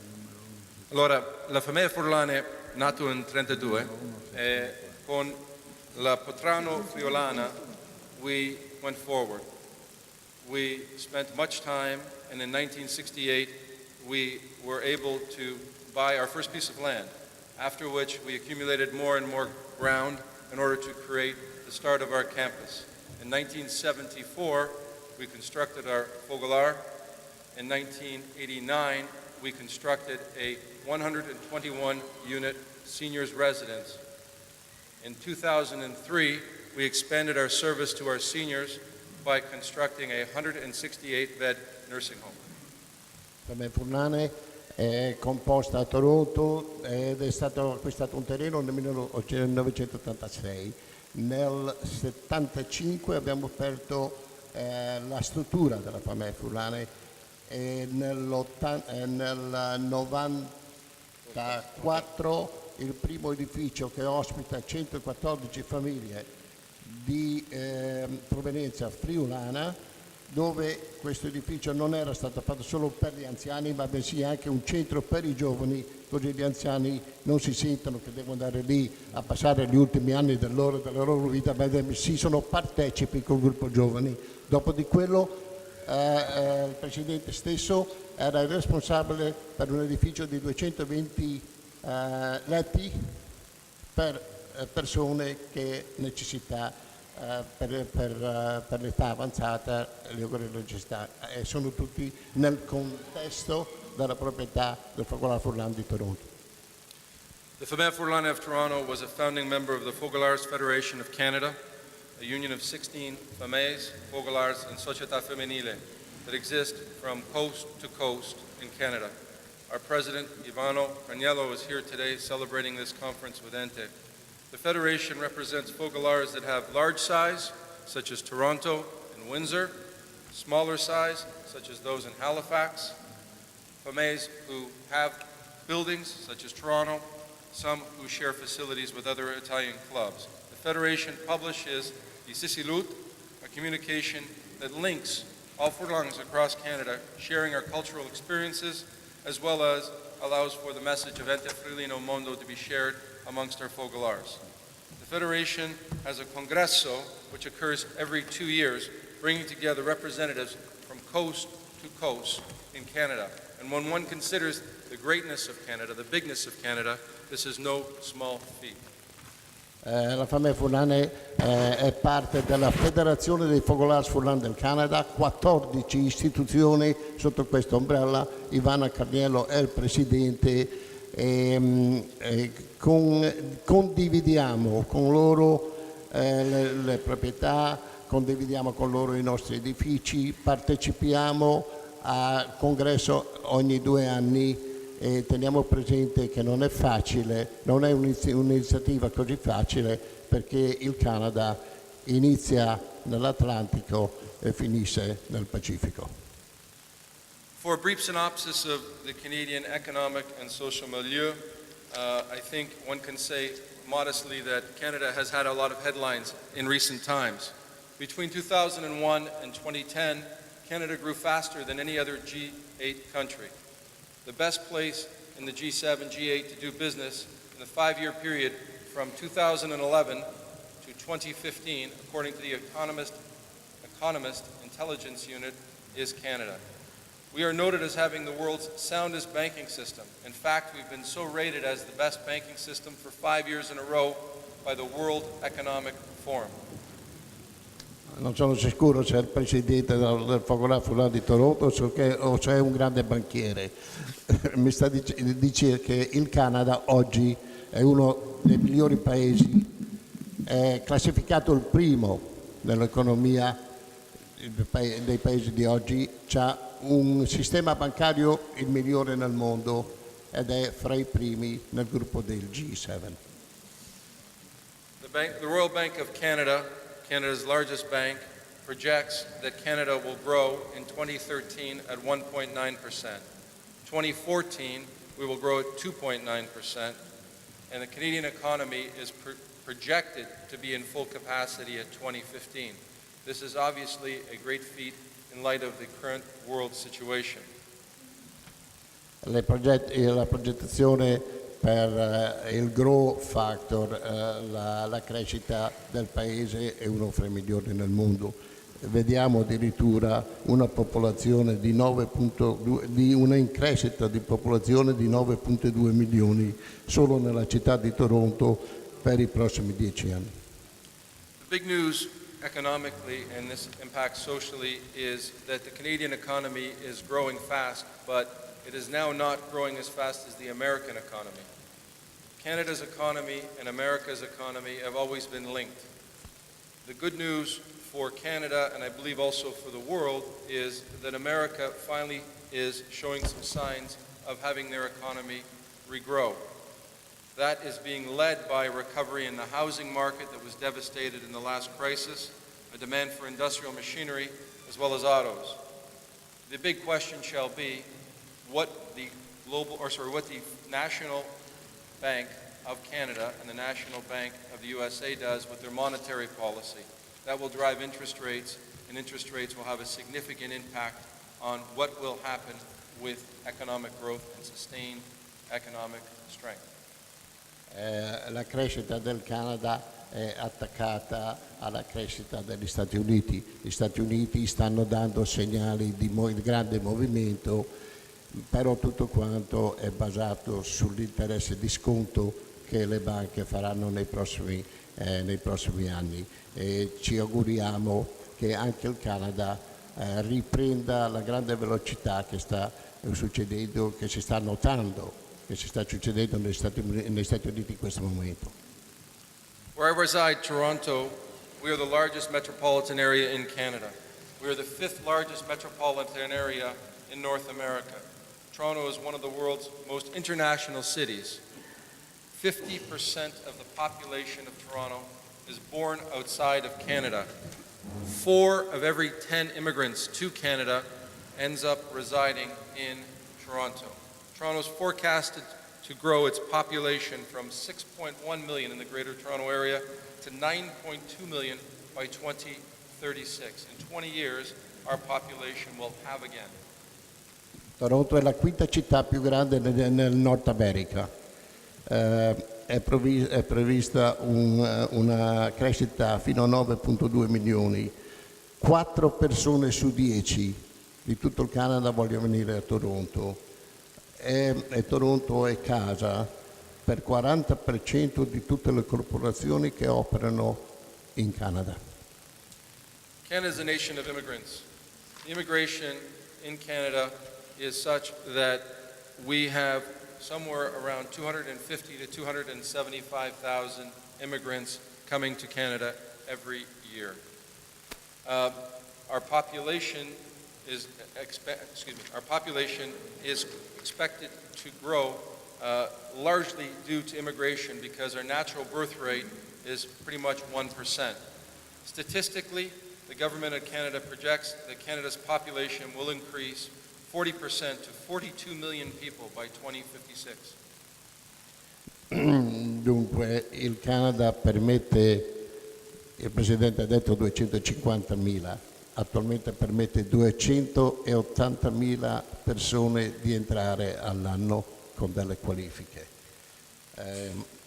Vediamo il Canada una crescita fino a 42 milioni e mezzo nel prossimo futuro. C'è una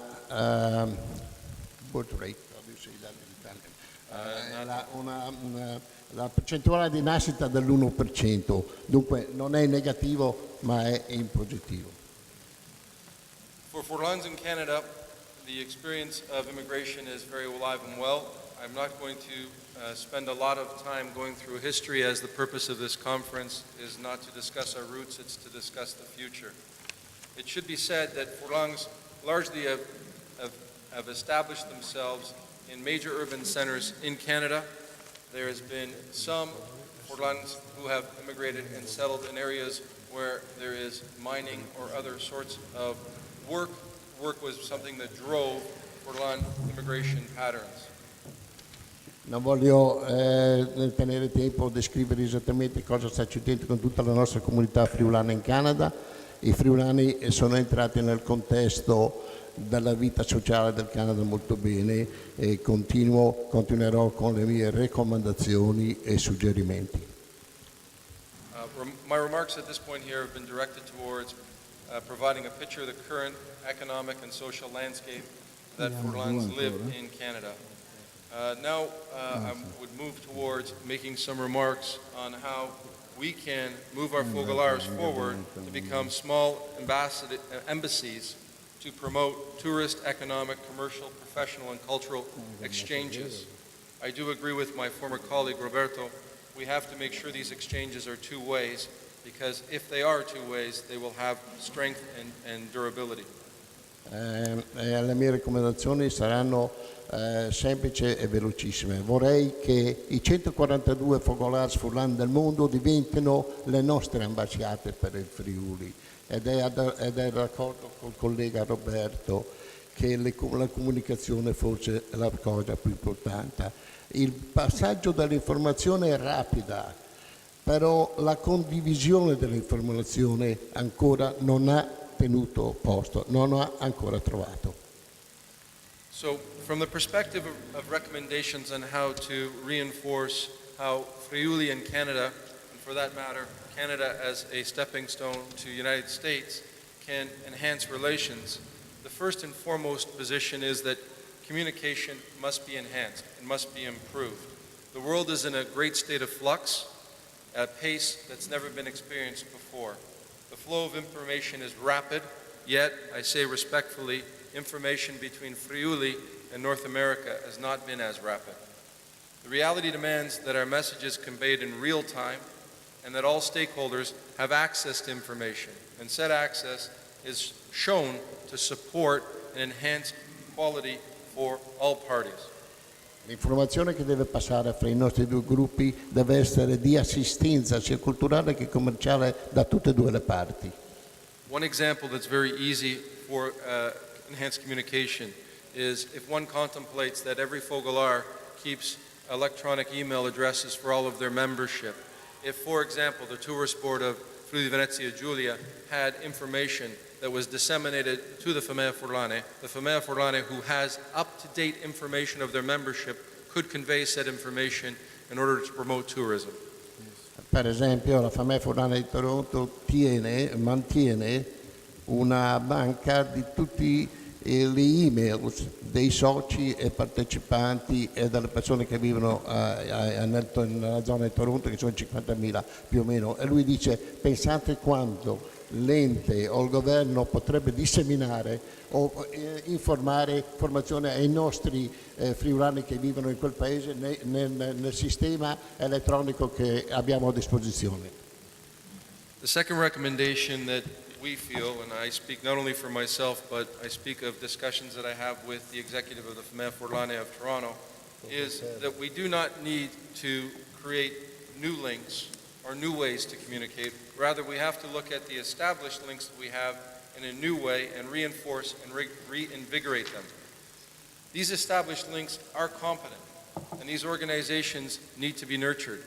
To abandon an established link would be wasteful, and we would waste an opportunity to build upon what is already present. When one looks at certain of the things that have occurred between Canada and Friuli, it is very apparent that these links work. I would like to draw the example of the Cro Aviano Princess Margaret project. This was a model of partnering two high-level, famously acknowledged institutions that allowed for the transfer of research, treatment, and technology for cancer between these two organizations. Doctors from Friuli spending residence with people in Canada. Doctors from Canada spending time with doctors from Friuli here in Friuli. Think, 56 medical professionals collaborating to attack one of the greatest curses of humanity is clearly a win-win situation and a platform that should be repeated in other areas and other parts of the world. È importante mantenere gli anelli di tutti i focolari, però lui dice è molto anche importante fare focus e fare attenzione dove le comunità possono avere i risultati molto più estesi che non dove purtroppo c'è un piccolo focolare di 5 o 10 persone. Con grande rispetto lui accetta, è importante il numero dei links della catena, però per il successo dell'ente Friuli del mondo, eccetera, facciamo un focus, mettiamoci su dove i focolari, dove i numeri sono. Usa l'esempio del Friuli, del Friuli Cancer Exchange Program, che è stato iniziato dal 2005 tramite il Crodi Aviano e l'istituto di ricerca cancro più grande del mondo, il Princess Margaret Hospital di Toronto, dove ben 56 dottori fino ad oggi hanno speso 6 mesi ciascuno studiando a Toronto un progetto fondato dalla comunità friulana e dalla fondazione Cassa di Risparmio. Another consideration that must be explored is we have an established commonality with our churches. Generally speaking, we're disproportionately all Roman Catholics. What better way than have the church participate in exchanges of a cultural nature, particularly for youth? This would be a great opportunity for parties to participate both in Friuli and in Canada. L'altro punto importante, si chiede dove sono le chiese, dov'è la nostra chiesa, della nostra diocesi, eccetera. Come mai non abbiamo visto negli ultimi 20 anni nessun movimento dalle nostre diocesi con le nostre comunità? Come mai ci hanno quasi dimenticato? Questo non vuol dire che non siamo cattolici, che non siamo credenti e professiamo, ma ci si chiede, ma dove sono loro? Come mai non sono presenti con noi? When we look at linkages, we must look at linkages in a new way. We can use established relations, but we can learn from the experiences that have occurred. Recently, there was a mission of the Camera di Commercio of Udine and Confindustria to Toronto. The mission was directed at younger entrepreneurs and was targeted, was focused towards bringing younger groups together with younger groups in the case of Canada. And I believe the win on this is that if we direct our attention towards something that is targeted and focused, it will be more successful than if we try and spread around to all. È importante le iniziative dove sono messe a fuoco e riferisce a una delle iniziative che è successo poco tempo fa, dove i giovani capitani dell'industria che hanno partecipato tramite la Camera di Commercio di Udine e la Confindustria si sono incontrati in Canada con le controparti giovani di altrettante società e corporazioni, ed è qui, dice, che noi dobbiamo fare lo sforzo e a indirizzare la nostra attenzione. Linkages between culture and commerce cannot be severed, but rather have to be promoted. Our next recommendation would be that the Furlan culture be worked with the commercial enterprise in a unity, because it is true that commerce sometimes says we don't need culture, but that's not true. It's not true because our culture is the common link that binds us. And quite frankly, it becomes a competitive advantage for Furlongs around the world to embrace their culture, to be able to celebrate their culture, and know there's others of similar value systems that will allow them to pursue their commercial objectives. La cultura non può essere tagliata o messa a parte. È molto importante tenere presente che la cultura deve camminare passo a passo con anche l'uomo d'affari e con l'industria. Solo in questa maniera la cultura può essere mantenuta e allo stesso tempo anche la parte commerciale deve tenere presente che è necessaria la cultura e devono andare assieme e non essere dimenticate né uno né dall'altra, ma bensì lavorare insieme.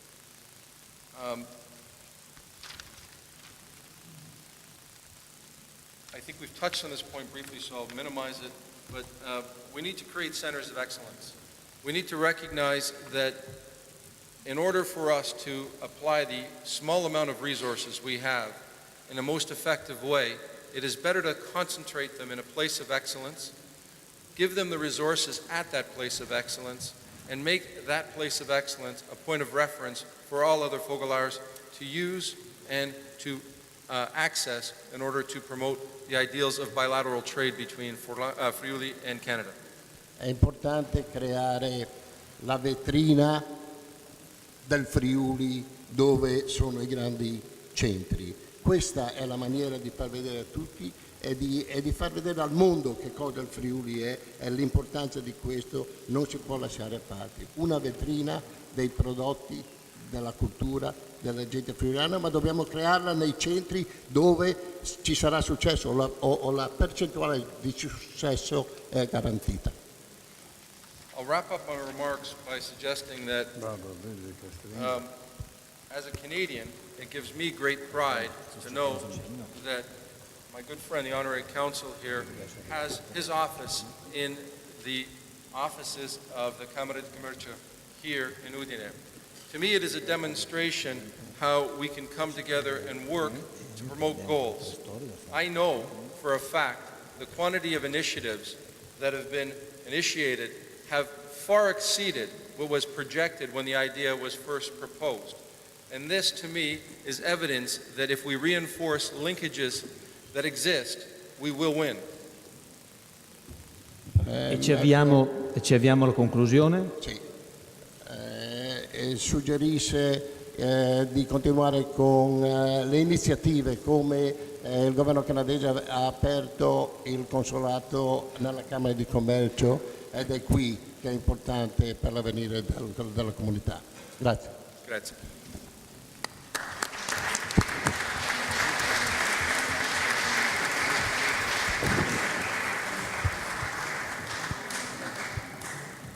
Approfitto per salutare con molto rispetto e a voi chiedo un grande applauso la nostra Presidente della Regione Friuli Venezia Giulia, l'onorevole Deborah Serracchiani. Grazie. Proseguiamo rapidamente con i nostri interventi. Adesso torniamo in Europa. Isabella Lenarduzzi, Bruxelles, Belgio, quindi, classe 1965, famiglia originaria della provincia di Udine. È imprenditrice nell'organizzazione di eventi politici e sociali a favore della piena cittadinanza, dell'emancipazione femminile, l'innovazione e l'integrazione in Europa. È consulente in comunicazione e relazioni pubbliche europee. Ha inventato i saloni dello studente in molte grandi città europee. È anche editrice, insomma un sacco di cose che adesso ci riassumerà. Prego. Grazie mille, non parlerò tanto di me, soprattutto di quello che ho fatto in quanto imprenditrice, perché siamo tutti quanti qua persone assolutamente eccezionali. Vorrei prima di tutto ringraziare il mio papà che è qua, è con mia figlia. Il mio papà è quello che ha fondato il Fogolar Furlan anche con Mario Ferro che è qua nella sala, 40 anni fa a Bruxelles. Ed è lui che mi ha trasmesso l'importanza delle radici, l'importanza di questo essere friulano, friulana nel mio caso. Spero che sarò brava quanto lui per trasmettere qualcosa di friulanità ai miei figli, che compito enorme.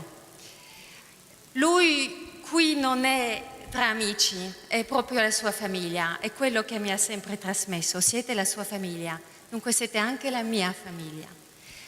Vorrei andare molto velocemente su due aspetti perché è inutile parlare della crisi in Europa. Comunque siamo noi tutti quanti europei, sappiamo noi e forse più quelli che vivono in Italia che quelli come me che vivono su a Bruxelles quanto è difficile in questo periodo. Soltanto dire una cosa, diversamente dai miei amici che vengono da altri continenti, noi che abbiamo questa storia di emigrazione in Europa non abbiamo dovuto cambiare nazionalità e questo è dovuto alla costruzione europea e questo è un segno incredibile di rispetto e di uguaglianza tra i popoli. Questo è il risultato della costruzione europea. L'Europa, forse noi friulani ne abbiamo approfittato molto di più di tutti quanti gli altri. Uno, per la nostra storia di emigrazione e dunque siamo stati trattati dal Trattato di Roma, siamo cominciati a essere trattati nello stesso modo, ma anche perché siamo grandi imprenditori, grandi produttori e questa Europa ci ha dato, mettendo assieme tutte queste nostre capacità, ci ha dato un sacco di benessere, è quello che ci ha dato più benessere in assoluto di tutto. Con un'altra questione, avete sentito che mi occupo di pari opportunità tra donne e uomini. Ci sono 2 grandi rivoluzioni dalla Seconda Guerra Mondiale. Questo nuovo destino comune, questo grande generoso progetto dell'Unione Europea, questo destino comune, e questo pertanto generoso progetto che è l'uguaglianza per la prima volta nell'umanità tra uomini e donne. E queste 2 cose sono state assolutamente fondamentali e ci hanno portato a tutto questo benessere e questa felicità che viviamo adesso. Questa è l'Europa. Un'altra cosa, passiamo dall'emigrazione all'immigrazione. C'è Roberto Saviano che ha messo un post qualche giorno fa su Facebook. Ha detto una cosa che mi ha fatto riflettere. Ha detto: noi tutti gli italiani, tutti gli emigrati italiani, un giorno o l'altro sono stati trattati di stupratori, ladri, cretini. È vero. E forse i nostri nonni, i nostri padri non ci hanno abbastanza raccontato delle umiliazioni che hanno vissuto. Perché cosa vedo io qui in Italia in generale, ma purtroppo anche in Friuli? E questo rannicchiarsi su se stessi. E questo, quello che sento di più in più è che l'immigrazione è madre di tutte le colpe. Cavolo, noi non abbiamo ricevuto banane come la ministra Kyenge, ma eravamo trattati da maccheroni e ricevavamo pasta in faccia.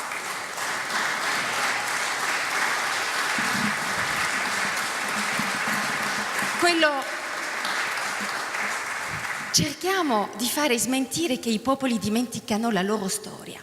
Facciamo tesoro di questa storia. Siamo modelli di accoglienza e di tolleranza, perché queste immigrazioni sono una ricchezza enorme per la nostra regione. Allora adesso vi voglio parlare di friulanità. È un po' più complicato per me, perché è una cosa complessa. Ieri abbiamo sentito una persona che si chiama Lorenzo Cozzanin, non so se è qua in sala oggi, che ci ha parlato con tanta commozione della sua lingua madre, del friulano che era parlato dalla mamma e che lui, dopo tutto, comunque tornerà sempre a questa lingua.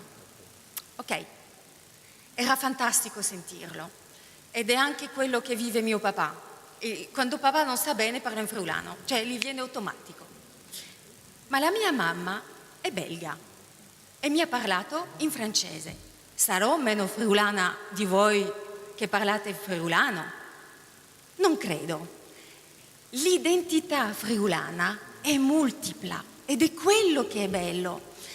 Abbiamo fatto uno sbaglio oggi, mi dispiace dirlo, ma penso che è un mio dovere dirlo. Se vogliamo approfittare di tutte le nostre competenze nei vari continenti, della seconda, della terza, della quarta generazione, bisognava dare a tutti noi la possibilità di parlare nella nostra lingua materna e di avere interpretazione simultanea. Non per questi saremmo stati meno friulani, ma saremmo stati forse un po' più intelligenti ed attenti. La friulanità ha dei valori comuni. Io penso che la friulanità sono dei valori. Io penso soprattutto alla famiglia, ma penso anche al lavoro. Stavo dicendo con i miei amici degli altri continenti che io sono sempre vista a Bruxelles con me la workaholic, quella che non sa smettere di lavorare mai. Ed è vero, cioè devo ammettere, io non so smettere di lavorare, sono qua a Bibbione in vacanza, ogni giorno lavoro. Anche perché chiaramente avendo creato il mio lavoro sono appassionata, ma io lo vedo in tutti i friulani, anche quelli che sono impiegati, danno sempre il meglio di loro stessi e questo penso che sia un valore fondamentale. È anche per questo che abbiamo tutti questi successi individuali che fanno la nostra potenza di comunità friulana. Un'altra cosa forse un po' meno bella da dire, bella, non lo so, è che teniamo bene l'alcol. Allora, se vi interessa che noi della seconda, della terza, della quarta generazione continuiamo a dichiararci friulani del mondo, allora noi dobbiamo sentire che siamo considerati come veri friulani. È vero, abbiamo diversi friulani qua. Ci sono i nuovi friulani, come non lo sapevo che il sindaco di Udine fosse un nuovo friulano, come la governatrice. Sono friulani a tutti gli effetti, sono nuovi friulani. Ci sono quei friulani d'origine che vivono sempre in Friuli e poi siamo noi, friulani del mondo. Ma sempre friulani siamo. C'è una cosa che Vivian purtroppo non ha raccontato e se mi permetti racconterò. Per dimostrarvi, se mi potete per dimostrarvi quanto è difficile essere riconosciuti in quanto friulani. Lei è venuta con un gruppo qualche tempo fa a Udine, all'università, a seguire questo corso di storia friulana, di cultura friulana. Erano una decina e mi ha raccontato che un insegnante dell'università si è prima di tutto soffermato sui loro cognomi e diceva: no, tu non sei friulano, tu sei veneto, no, il tuo cognome non suona friulano, ah, tu forse sì. Insomma, 2 hanno trovato grazia agli occhi dell'insegnante di Udine. Mi dispiace, non è così che si fa, perché Vivian, io, come sono ribelle, me ne sarei andata. Loro sono stati molto più bravi di me, sono rimasti e hanno imparato questa cultura friulana. Ma è fondamentale che questa mentalità cambi. Siamo tutti friulani nel mondo e del mondo per quanto ci riguarda. Siamo in questo momento ad un traguardo, perché è già difficile che io in quanto seconda o terza, io considero che sono della terza generazione. Anche se papà è nato a Torino, ma dopo è cresciuto in Friuli. Considero che sono la terza generazione, già là abbiamo tutti i fogolari, hanno delle difficoltà a trattenere questa terza generazione, tante difficoltà. Tutto quello, o quasi tutto quello che viene organizzato è soprattutto indirizzato alla prima generazione, che hanno altri bisogni di noi. Io mi chiedo come farò io a convincere mia figlia, che sta accanto a mio papà oggi, a continuare a venire alle feste friulane, a sentirsi un po' friulana. È veramente un challenge, una sfida fondamentale, il legame con il Friuli. Allora, come fare? E finirò con quello. Ho qualche idea. Dunque, secondo me non c'è più bisogno di incontrarci, insomma, noi abbiamo bisogni diversi, e forse dobbiamo cambiare il modo in cui ci incontriamo tra i friulani all'estero. Quello che vogliamo fare, quello che vogliamo conoscere è sicuramente la storia, la cultura, perché no, anche un po' di lingua friulana, ma nella nostra lingua, perché ci sia accessibile. Quello che vogliamo sentirci far parte di questa grande comunità, orgogliosa di tutta la sua diaspora. Ieri quando ho usato questo termine, alcuni mi hanno detto: non usarlo, è troppo legato alla comunità ebrea. Mi ha fatto riflettere. Abbiamo tante cose in comune con gli ebrei. Questo sentimento di comunità forte, questo impegno sul lavoro, questo legame di famiglia. E io ne sono veramente orgogliosa e discutendo tra tutti noi ci siamo detti: wow, ma noi come diaspora friulana abbiamo una potenza, ragazzi, ma è incredibile, ma nessuno fa tesoro di quello che siamo, di quello che abbiamo raggiunto, nessuno, è come se noi non esistessimo. A livello sicuramente di scambi culturali e di commercio. Noi possiamo dare il meglio di noi a questa regione qua, perché noi non abbiamo più bisogno del Friuli. Sì, abbiamo bisogno di essere riconosciuti, ma la nostra fortuna l'abbiamo fatta. Il nostro patrimonio è stato fatto e continueremo, vi assicuro che le nuove generazioni continueranno su questo impegno. Noi adesso vogliamo dare al Friuli, vogliamo aiutare il Friuli ad essere più aperto, a riconquistare tutti i mercati persi. Ho avuto un incontro con un avvocato d'affari, un'avvocatessa d'affari a Bruxelles, che tutta timida mi ha detto c'era un feeling tra di noi e non sapevamo che cos'era esattamente, tranne il fatto di essere donne. Mi ha detto ma tu non saresti friulana? E lei veniva da Udine. Ho detto è quello, è per quello che mi rispondi così tardi alle mie email, eccetera. E lei mi ha detto tu andrai al castello di Udine a fare questo speech. Guarda, c'è una cosa che dovresti dire, è che noi abbiamo perso tanto di quello che i nostri industriali hanno conquistato negli anni e che purtroppo i loro figli, invece di ricevere possibilità di studio all'estero, hanno ricevuto la Ferrari e sono andate in vacanza alle Maldive e adesso fanno una comunità che non parla più le lingue, che non conosce più la cultura degli altri e il mondo è diventato così competitivo che stiamo perdendo tutto quello che abbiamo guadagnato prima. E ho detto cavolo, è vero, nessuno della mia famiglia qui in Friuli o dei miei amici non ha mai approfittato che noi eravamo a Bruxelles e che potevano mandare i loro figli per qualche tempo in un'altra cultura, in un'altra lingua. Nessuno.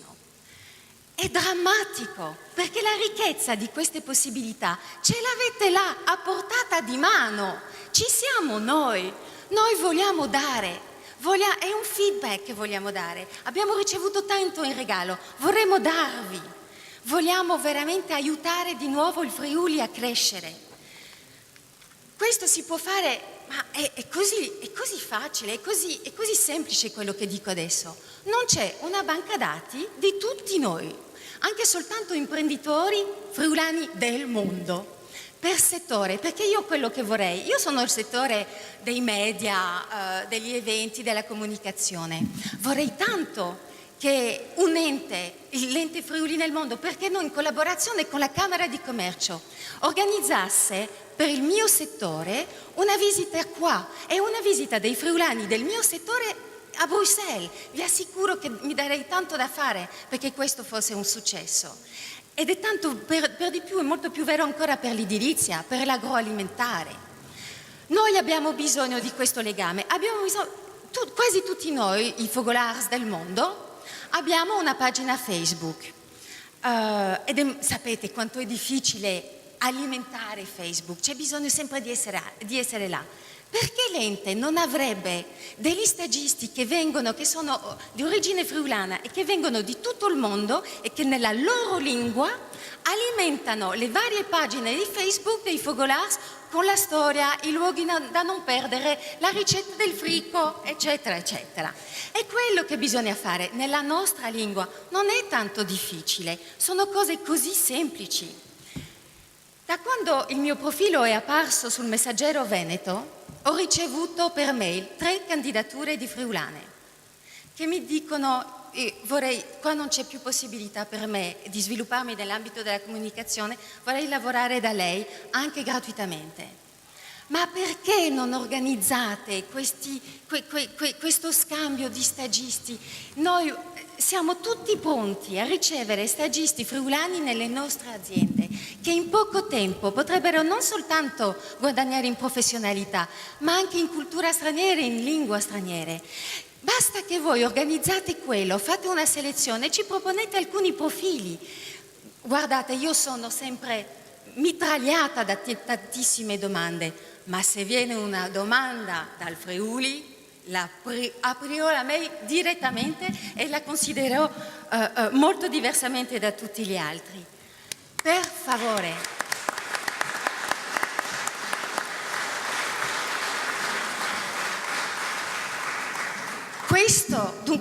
Questa potenza a portata di mano, per favore, utilizzateci. Basta volerlo fortemente, basta volerlo molto seriamente, non a chiacchiere. Noi siamo disponibili. Io vorrei fare tanto smentire un'affermazione che dice che il benessere è il peggior nemico dell'eccellenza. Noi friuliani dobbiamo essere diversi. Grazie. Grazie Isabella. Grazie.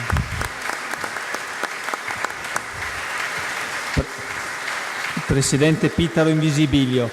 Allora, un'esperienza un po' diversa da quelle che abbiamo ascoltato finora. Deris Marin, che ha cominciato a lavorare qua ed è, come dire, un immigrato di tipo diverso, insomma ci è andato dopo e non nei periodi della grande immigrazione. Adesso sta in Australia e gli chiediamo di raccontarci la sua storia. È nato nel 1967, è della zona di Caporiacco e si è diplomato in Italia, diploma di elettrotecnico, e dopo varie esperienze lavorative in Italia ha deciso di provare un'esperienza all'estero. È andato in Australia nel 97 e credo che abbia fatto fortuna a giudicare dalla sua progressione professionale. Infatti dal 2001 è direttore della distribuzione e delle vendite di un'importante azienda australiana che si occupa di prodotti tipici, latte, yogurt, formaggi biologici, ed è impegnato molto anche per l'ente Friuli nel mondo. È presidente del Fogolar Furlan, di una città del Queensland di cui non riesco a immaginare la pronuncia, per cui se ce lo dice lui gliene siamo grati. Prego, se possiamo cominciare. Grazie. Come si chiama questa cittadina che non... Dimbiula. Dimbiula, ecco, avrei sbagliato sicuramente. Grazie. Grazie, buongiorno a tutti. Ok, ma io vengo da Caporiacco, quindi penso lo conosciate molti, è una frazione di Colloredo di Montalbano, quindi siete stati tutti ieri. Vivo da 16 anni a Cairns, è una cittadina grande come Udine e vive di turismo e di agricoltura. La città è situata sul mare a nord-est dell'Australia e si affaccia sulla barriera corallina. L'Australia è un grande continente che richiede 5 ore di aereo per attraversarla da Cairns, dove vivo, fino a Perth dall'altra parte. Quindi l'Australia è una confederazione ed è stata formata nel 1901 ed è una nazione indipendente, anche se la regina fondamentalmente regna attraverso un presidente chiamato Governor General ed ha poteri limitati sul governo. Il governo australiano ha 2 partiti di maggioranza ed altri più piccoli di coalizione e si vota ogni 3 anni. La lingua nazionale è l'inglese, ha una popolazione di 23 milioni di abitanti ed essendo un paese multiculturale vive nel mutuo rispetto reciproco e in armonia con 150 gruppi etnici di diverso colore, religione e lingua. Oltre 1 milione di australiani parla correttamente la lingua europea e 1,5 milioni parla correttamente lingue asiatiche. La macchina burocratica è molto snella e semplificata e permette di generare documenti e registrazioni in tempi brevi. Internet inoltre ha dato un grande contributo accorciando ulteriormente i tempi d'attesa. Rilevante è il settore finanziario. L'Australia infatti può vantarsi del più grande stock exchange nel Sud Pacifico, ospitando alcune delle più grandi compagnie del mondo come BHP Billiton, Rio Tinto, Westpac Bank, Macquarie Bank, Woolworths, IMP e molte altre. E quindi è una delle più grandi economie capitaliste, la 19ª, con il più grande import-export mondiale e il suo PIL nel 2011 è stato di più di 1.500 miliardi di dollari americani e un capitale di 6.400 miliardi. L'Australia nel 2011 è stato dato un rating di AAA. Anche qui da noi comunque negli ultimi anni vari settori come l'edilizia hanno risentito nella crisi che ha colpito il resto del mondo. Il Paese però ha reagito in maniera positiva grazie a una politica economica di sviluppo ed una rivalutazione del vasto e ricco entroterra, riuscendo a creare nuovi posti di lavoro ed è stato proprio grazie a questa grande area che ora l'Australia può godere di un buon sostegno economico e che ha permesso di raggiungere ed in certi periodi anche superare il dollaro americano. Grandissimi giacimenti minerari sono stati aperti non solo nello stato del Queensland, ma anche negli altri stati, che hanno contribuito all'economia del paese con 120 miliardi di dollari. Le miniere australiane sono state un fattore chiave nello sviluppo economico anche della Cina, che è la più grande acquirente di materie prime, seguita da Giappone, Sud Corea, India e in America. La domanda sempre in aumento di queste risorse e l'incremento dei loro prezzi ha portato all'Australia un grossissimo volume d'affari, stimolando il governo a concedere l'apertura di nuovi giacimenti minerari. Non dimentichiamo poi le immense risorse agricole, con coltivazioni che si estendono su tutte le zone temperate e tropicali, con prodotti anche innovativi per la produzione, ad esempio, del biodiesel. Il settore dell'agricoltura contribuisce all'economia del Paese con 155 miliardi di dollari l'anno. Da non dimenticare poi che molte macchine operatrici vengono importate dall'Italia grazie a un contributo di molti migranti che ci tengono non solo ad avere un prodotto made in Italy, ma soprattutto continuano ad essere felici di poter contribuire alla crescita economica del loro paese di origine. Molte multinazionali estere stanno investendo in grandi appezzamenti terrieri da coltivare, specialmente dove non ci sono problemi di irrigazione. Molta importanza è stata data su questo tema. L'argomento principale è come sfamare le popolazioni future. Nonostante tutto questo benessere, l'Australia ha un problema da risolvere: la carenza di lavoratori specializzati e laureati, e ciò può portare dei problemi nel futuro dell'economia australiana.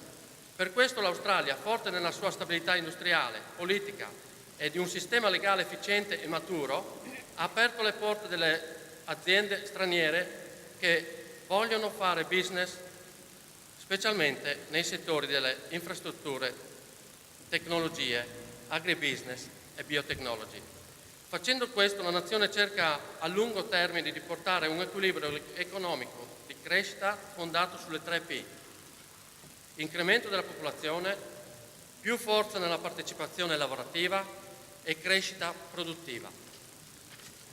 L'Australia apre quindi le porte, ma con regole ben precise. Chi vuole entrare deve non solo avere i giusti requisiti, ma deve essere anche in grado di poter affrontare le onerose spese iniziali che il Paese richiede. Sono sicuro che anche i giovani e le imprese friulane potranno trovare sbocchi lavorativi e commerciali nel mercato australiano, e sicuramente anche i 7 Fogolar Furlans potranno contribuire a mettere in contatto le due parti e facilitare le relazioni. Io sono nato in Friuli e dall'esperienza fatta da emigrante ho potuto notare che i Fogolars hanno un buon impatto nella comunità che li ospitano. Specialmente ora che le cose in Italia non vanno a gonfie vele, decine di giovani friulani ci contattano settimanalmente in cerca d'aiuto e di consiglio. Almeno da un paio d'anni i 2 Fogolar maggiori, quello di Sydney e quello di Melbourne, sono diventati dei veri e propri patronati e cercano, nei limiti del possibile e nel rispetto delle leggi, di assistere i molti friulani che scelgono l'Australia per il loro futuro. Il Friuli ha grandissime potenzialità, ma ho notato che gli australiani non hanno idea di che cos'è il Friuli Venezia Giulia.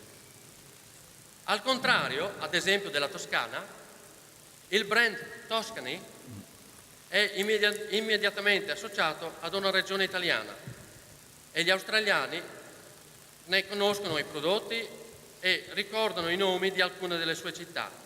Quando una famiglia australiana sceglie l'Europa come posto da visitare, la Toscana è uno dei primi luoghi richiesti all'agenzia turistica.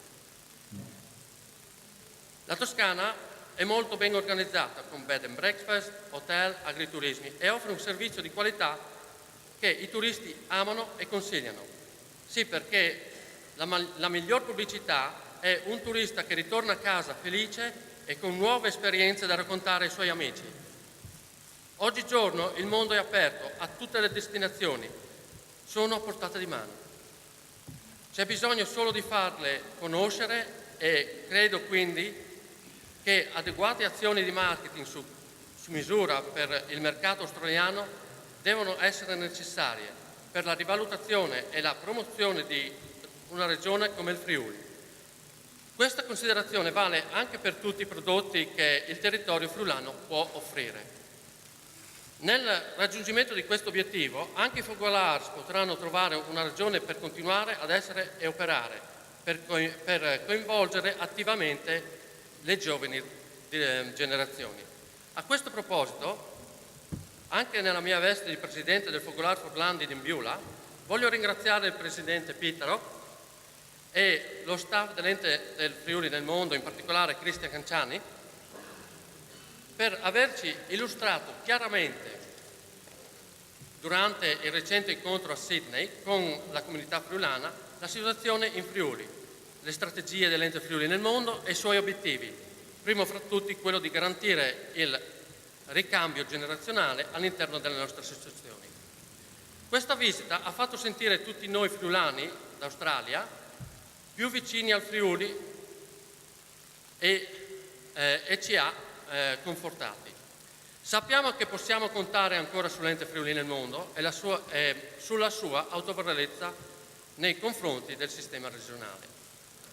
L'Ente Friuli nel Mondo ha stampato un annuario, che è questo qua. Vedete?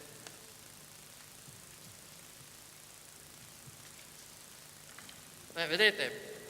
Dove ci sono pubblicati tutti i contatti del Focolare Furlan nel mondo. Questo patrimonio non indifferente, molte nazioni ce lo invidiano, perché non ce l'hanno. Provate semplicemente ad immaginare un'azienda, il Friuli, con più di 150 sedi sparse in tutto il mondo e capirete le reali potenzialità di questa regione e dei suoi prodotti ovunque nel mondo.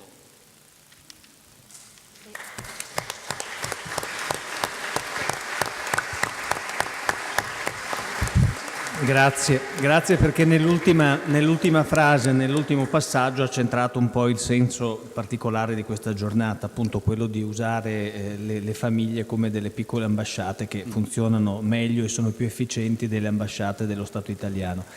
Allora, ci siamo tenuti per ultimo quello che viene dal paese che per noi ha in questo momento il maggior grado di interesse, visto che lo identifichiamo come uno dei mercati più ricchi o perlomeno uno dei mercati che crescono con un PIL maggiore rispetto ad altri, insomma comunque un posto dove andare a fare affari per eccellenza. Do la parola adesso a Stefano Rotella, che è l'unico goriziano fra le persone che hanno parlato sin qua, è nato nel 1980 e ha un percorso tutto bocconiano, cioè si è laureato alla Bocconi, poi ha pure fatto il master alla Bocconi, poi a un certo punto, e qui sta la singolarità della sua esperienza, dopo vari altri lavori con società di consulenza sempre nell'ambito economico, nel 2006 si inventa una società, un'agenzia creativa di produzione di eventi aziendali che opera prevalentemente in Cina e in Asia. È presidente ora di questa società che ha 30 dipendenti e fa parte del comitato direttivo del Focolare Furlan di Shanghai. Ecco, vorremmo sapere da lui non solo cosa fa lì, ma che prospettive potremmo avere noi in quel territorio lì. Prego.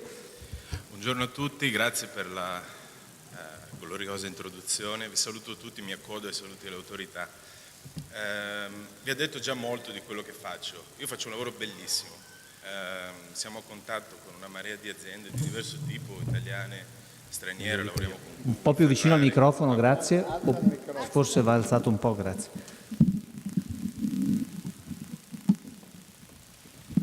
Mi sentite meglio? Sì. Facciamo un lavoro bellissimo, lavoriamo con dei gruppi internazionali, lavoriamo con dei gruppi italiani, lavoriamo con delle società e delle realtà anche regionali. Le vediamo un po' di tutti i colori, come vi ha detto Monestir, noi produciamo eventi, lavoriamo con la creatività, aiutiamo anche nella parte appunto di comunicazione e produzione eventi l'ingresso di nuove aziende. Vi farò alcuni esempi dopo. Di questo lo facciamo in Asia. La mia società ha un ufficio a Shanghai, quello che ho fatto partire nel 2006, e uno a Pechino che abbiamo aperto nel 2012. Ci lavoravamo comunque già da diverso tempo. abbiamo lavorato in Thailandia, Hong Kong, Singapore, abbiamo girato un po' l'Asia, un continente enorme, e infatti li abbiamo visti tutti, siamo rimasti con l'Asia, il più grosso, una popolazione, il 60% della popolazione mondiale vive dalle nostre parti, è estesissimo, 5 volte l'Europa, vuol dire che fare Shanghai-Pechino come la facevo io ogni settimana, sono 2 ore andata e ritorno, è vicino, sono distanze, numeri e un approccio al mercato e alla vendita, se di questo che vogliamo parlare, inimmaginabili.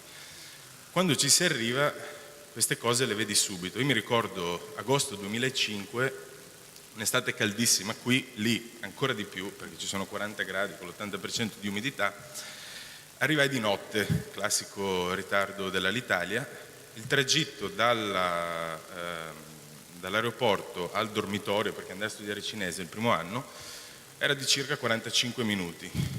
Mi ricordo ancora la gente che dormiva dall'uscita dell'aeroporto fino quasi all'università per strada.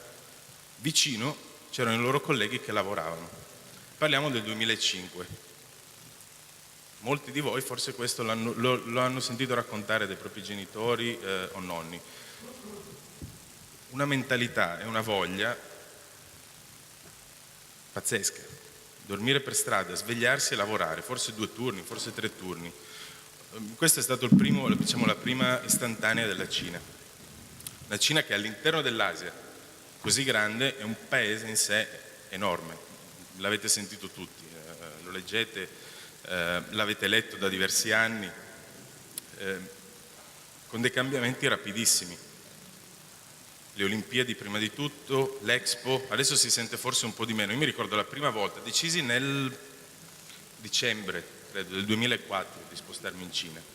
Mi ricordo la prima trasmissione che parlò in modo approfondito di Cina fu più o meno nel marzo del 2005, credo da Lerner. C'erano Forchielli dell'Osservatorio Asia, diverse personalità, Ferragamo che da anni che comunque investe in Cina, e la professoressa Weber della Bocconi, della mia università, che io andai anche a contattare e a vedere di persone, che mi sconsigliò di spostarmi in Cina. La ignorai e ci andai comunque.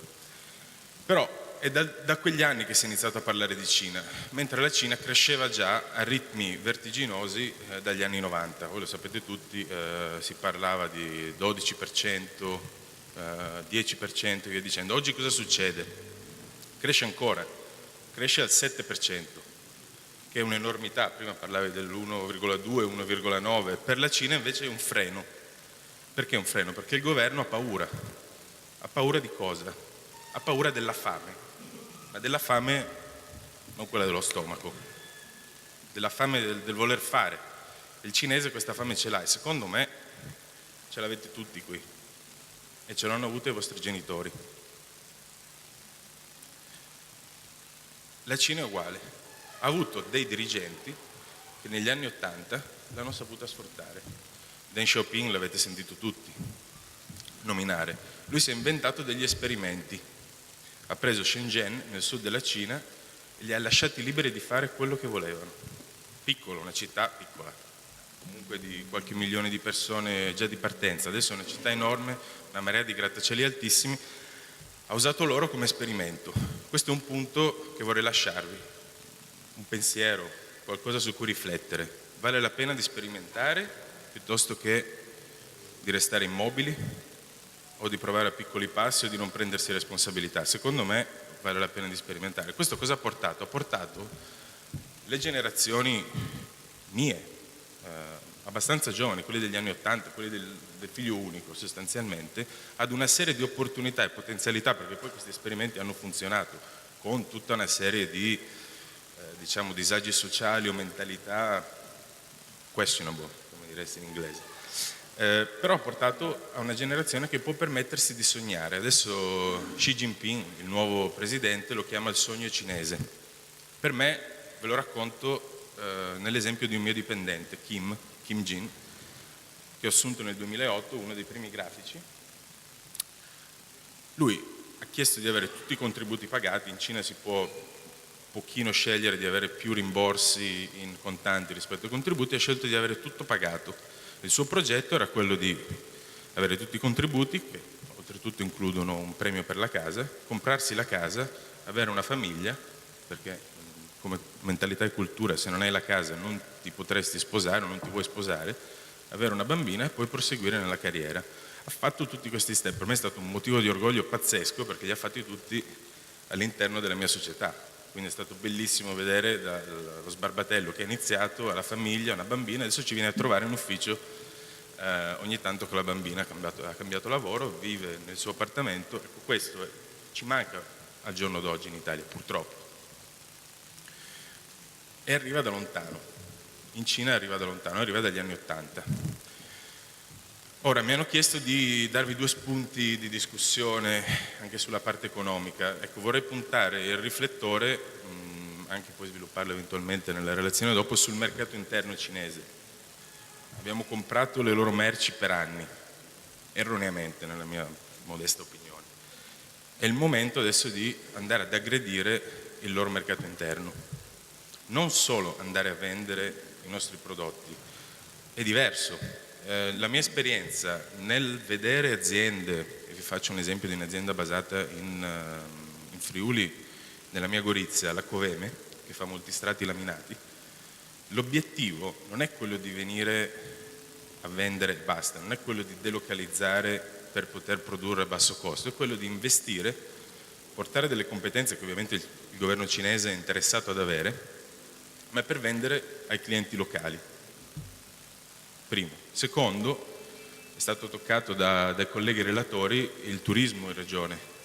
Abbiamo i mari, abbiamo i monti, si mangia bene, il cinese come l'italiano, con cui ha moltissimi punti di contatto, queste cose le apprezza. Quest'opera di promozione, veramente di spinta forte, mi sembra che sia stata toccata da Matthew come spinta all'interno di questo network di Fogolar, è un punto fondamentale. Anche questo vuol dire aggredire il mercato cinese e il mercato interno cinese. Stanno viaggiando tantissimo, l'avrete letto, si vedono dappertutto, ormai non sono più i giapponesi ma sono i cinesi. Voi magari la differenza non la notate, però ce n'è parecchie, hanno un potere di spesa molto molto superiore. Quindi diciamo un focus sul manifatturiero, sull'industria e sulle competenze che sono fortissime in regione e sul turismo. Questi 2 punti secondo me possono essere già interessanti come take away per oggi, senza dover andare su più cose. Vi ho fatto già un esempio di un investimento di successo della Coveme, ne abbiamo visti altri anche da imprese venete, abbiamo lavorato con la Brembo che ha aperto una fonderia, si è ripresa in realtà una fonderia che aveva in joint venture con un partner cinese di 100.000 metri quadri. Partecipa ogni anno all'auto show di Pechino con degli stand, disegniamo noi, bellissimi. Hanno veramente un piano di investimento particolare. Tutti questi esempi che vi ho fatto hanno questo in comune. Partono con un piano ben congegnato, una strategia, e si affidano o portando quello che può essere l'indotto se parliamo di manifatturiero o acquisendo delle competenze in loco, quindi in Cina, specifiche, vale a dire la società che realizza lo stabilimento, società ingegneristica, la società che si occupa della contabilità. Mi ricordo quando abbiamo fatto l'inaugurazione, la posa della prima pietra per una società si chiama Stevanato di Padova, erano precisi come degli orologi nei pagamenti e nella parte di contabilità, avevano scelto un partner fortissimo in Cina. Quindi c'è una strategia, una pazienza, una pianificazione e anche un sacco di soldi che vanno in questi investimenti che vi inviterei a tenere a mente come modus operandi. Perché è facile venire con la missione imprenditoriale, guardare, divertirsi, andare al Bar Rouge, panorama, poi tornare a casa e avere cose. Questa toccata e fuga porta solo via un sacco di energie, sprechi di denari, ci vuole un piano molto ben definito. In questo le istituzioni, Camera di Commercio, devono mettersi di pari passo e lavorare con le imprese e creare questo gruppo, perché quando si arriva così si arriva bene. Se si arriva sparsi sono dolori, almeno che non si abbiano alle spalle appunto gruppi enormi, però la Danieli c'è già, grossi gruppi sanno come muoversi, il tessuto sociale ed economico regionale è un po' più piccolino in molti campi, quindi va affrontato in modo diverso.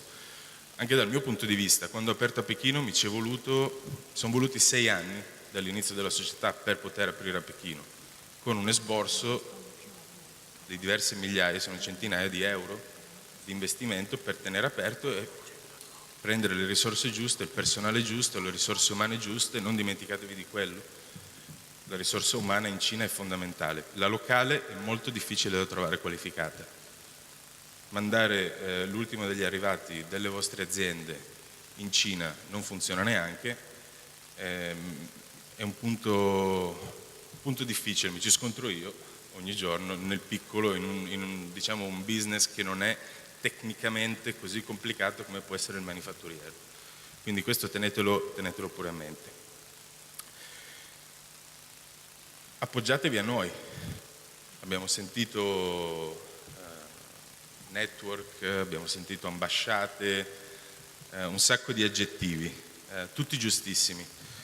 Io utilizzerei anche, aggiungerei o vi regalerei quello di antenne, perché l'antenna va in tutte le direzioni.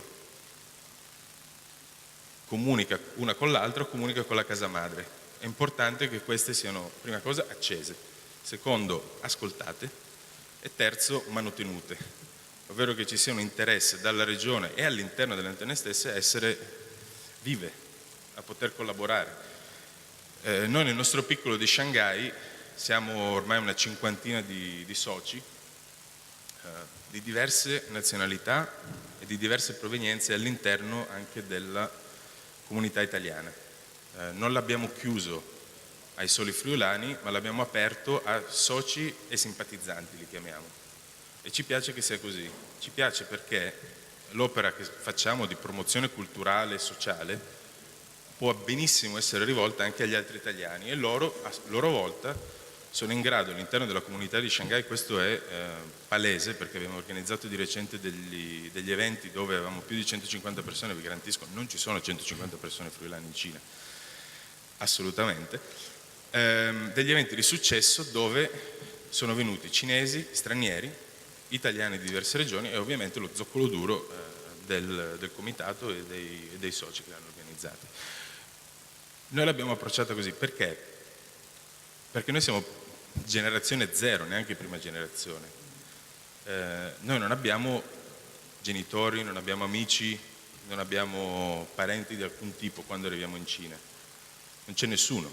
Viviamo di ammirazione, oggi soprattutto, ieri, nei confronti di chi questo l'ha già fatto molti anni prima di noi, e di orgoglio, di moltissimo orgoglio. Siamo fatti le magliette, sono piccoli gesti, però ci piace portarlo in giro, promuoverlo e farlo sapere alla gente in ogni momento, perché obiettivamente non abbiamo altri legami se non quelli che abbiamo con noi. Questa è una particolarità dei focolari nuovi, credo, in particolare di quelli in Asia, che sono quelli forse un po' più a spinta economica. Noi andiamo lì non perché la vita è migliore, lo sapete tutti, il posto è inquinato, la cultura è difficile da aggredire o da immagazzinare, non saremo mai accettati come voi siete stati accettati nei vostri paesi dove risiedete ormai da anni. Prima cosa per caratteristiche fisiche, rimani sempre comunque lo straniero. Il cinese questo non riesce a dimenticarlo, ti guarda e ti vede straniero. Secondo, il cinese e la Cina sono un paese, una popolazione che per 5.000 anni sono sempre state insieme, non esiste una mescolanza culturale, è vero, ci sono 55 minorità riconosciute, ma sostanzialmente sono tutti cinesi. E quindi questa integrazione che voi avete vissuto generazione dopo generazione, chi più e chi meno, lì non esiste, siamo per conto nostro sotto molti punti di vista.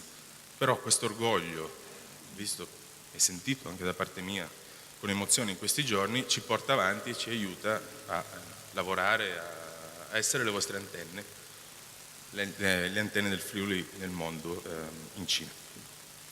Questa era un po' la conclusione. Mi sono piaciuti molto tutti i discorsi, in particolare quello del rettore, lo sottoscrivo al 100%, e siamo qui, come vi hanno detto gli altri, siamo qui per dare, per essere, come il presidente Parafraso, se me lo ricordo giusto, noi ariamo dove gli altri vanno a seminare, ce l'ha detto ieri sera. Quindi noi abbiamo questo ruolo e ne siamo felici. Quindi veniteci a cercare da Brasile al Canada, passando per l'Europa, Bruxelles, Cape Town, fino ad arrivare in Australia, che è più vicina a me ma più lontana da voi. Vi ringrazio e...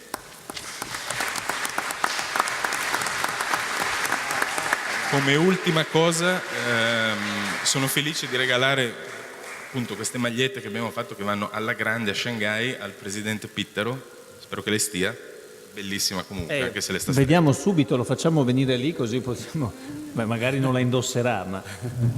Prego. Grazie. Grazie.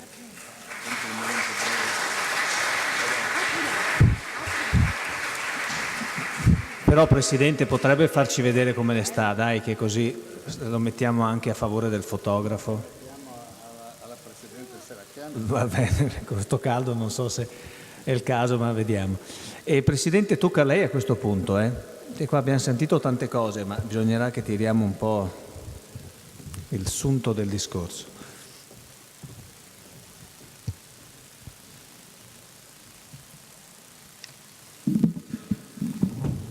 Devo abbassarlo perché sono piccolo. Vediamo.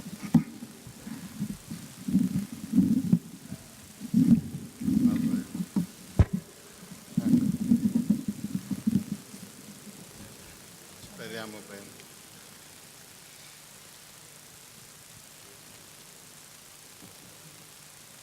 L'ora canonica è quasi passata, bisogna lasciare spazio un po' al dibattito, credo, quindi sarò molto breve. Avevo preparato alcuni fogli per fare l'intervento già all'inizio, ma volevo che la Presidente della Regione Friuli Venezia Giulia ascoltasse queste mie considerazioni. Prima cosa mi congratulo con i relatori. Penso che abbiano dato delle notizie estremamente importanti, quelle che noi portiamo già avanti da molto tempo. Diciamo sempre, il nostro compito non è fare pubblicità lente, non è sostituirci alle forze economiche di questa regione, è quella di arare il terreno dove gli altri devono seminare. Queste relazioni l'hanno dimostrato ampiamente. Questo ente celebra oggi i 60 anni di vita e la 10ª convention. È nato proprio in questo Salone del Parlamento il 20 giugno del 1953. Ne furono ideatori grandi friulani dell'epoca, a cominciare dal ministro Tiziano Tessitori, ma dal presidente della Filologica Bianchi, dal dottor De Rosa, un emigrato di Maniago, e poi da un presidente focolare che è qua, Adriano Degano. Altri erano nomi famosi come Ottavio Valerio e Chino Ermacola. L'idea qual era? L'idea era quella di essere utili a questi personaggi che sono emigrati da questa regione con la fatidica valigia di cartone, che sono arrivati nei paesi dove sono arrivati, scesi dalla nave senza sapere da che parte dovevano andare, da che parte dovevano camminare. Mi ha impressionato vedere a Buenos Aires ancora il caminito, il cammino, la stradina dove scendevano dalle navi i nostri emigrati e si avviavano per entrare in città,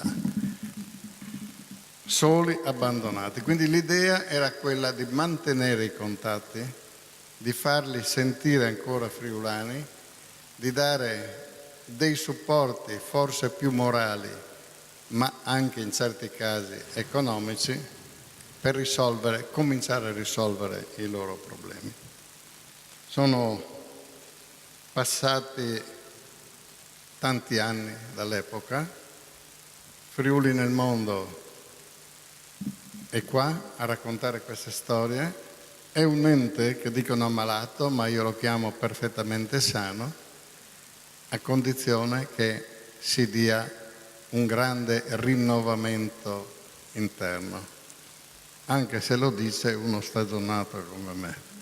Fare presidente di questo ente non è cosa difficile, è difficile trovare i personaggi, perché bisogna che venga a lavorare qualcuno che a fine mese li paga, forse non prende neanche un caffè perché non abbiamo le cialde per comprarle.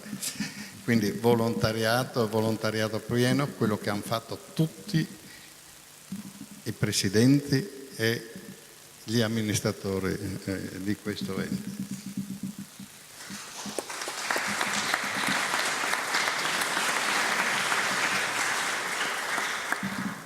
Qual è la filosofia di questo ente? L'abbiamo detto più volte, quello di arare il terreno dove gli altri devono seminare. Avete sentito le porte spalancate, le autostrade aperte con i nostri corregionali all'estero. Quindi esula da quello che è il nostro compito, ma penso che la Regione Autonoma Friuli Venezia Giulia debba sposare questa causa proprio per i programmi di attività e di benessere di questa regione. La filosofia quindi è questa. Oggi la trasformazione quale può essere? La trasformazione deve essere chiara e limpida, che le forze economiche di questa regione devono entrare ufficialmente, alcune sono già entrate, per gestire l'ente e fare quello che vi hanno detto i relatori. Siamo qua per darvi una mano, siamo qua perché voi ci diate una mano. Quindi porte aperte, porte spalancate. Sono stati presidenti di questo ente ben 3 ministri della Repubblica Italiana. Uno è citato Tiziano Tessitori, l'onorevole senatore Mario Toros e l'onorevole Giorgio Santuzzi, che è qua, che saluto per essere arrivato e ha avuto la pazienza di ascoltarci.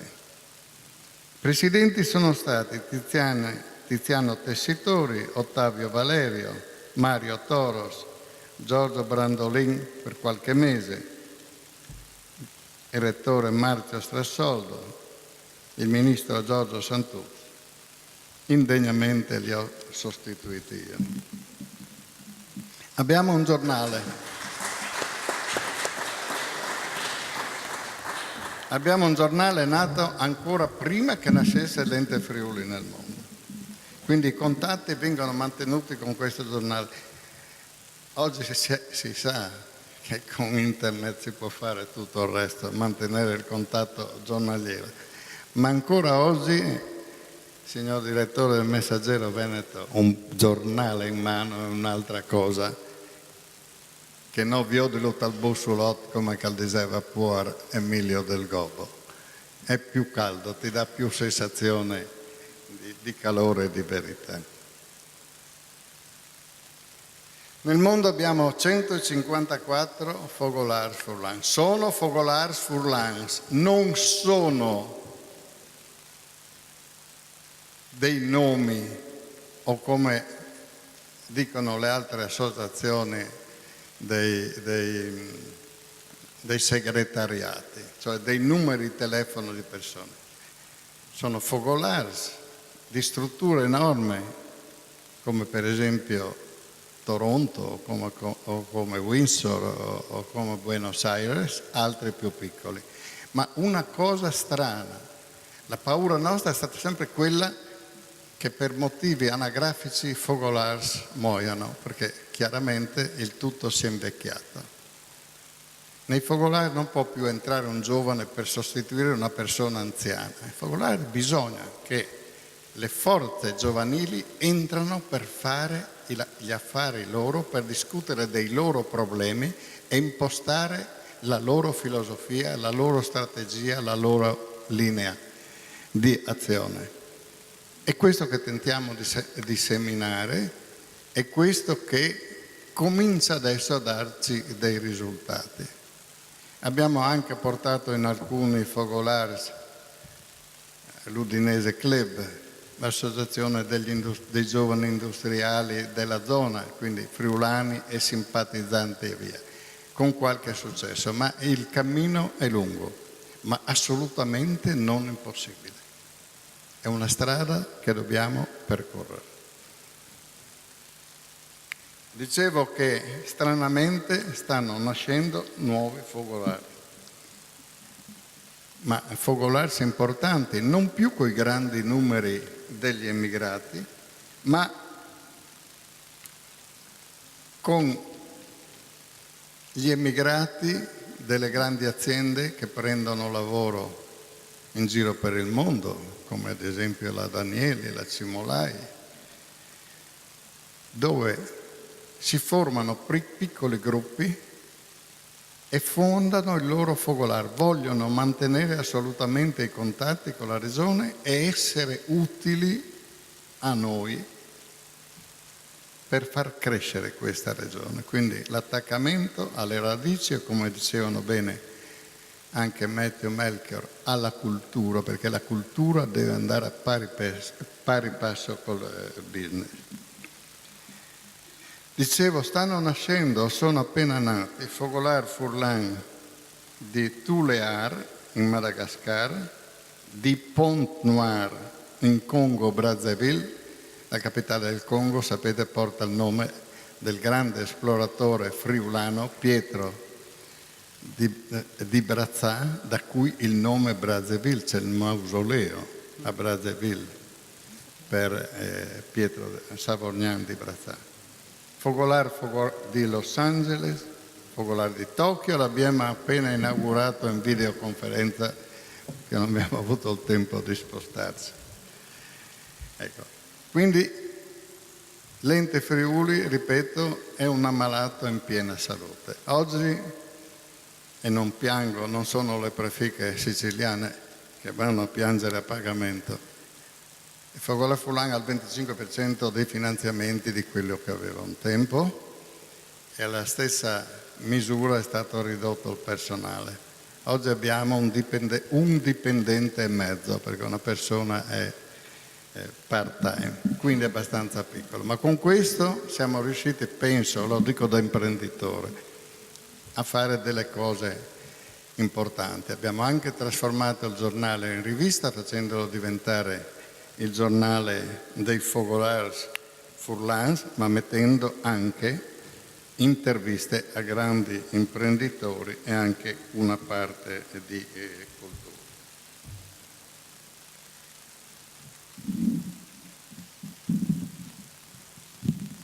A noi adesso manca una cosa, signora Presidente Serracchiani, mancano delle scelte strategiche della Regione. In Regione ci sono 6 enti che si occupano di emigrazione, sono un interdetto del microfono.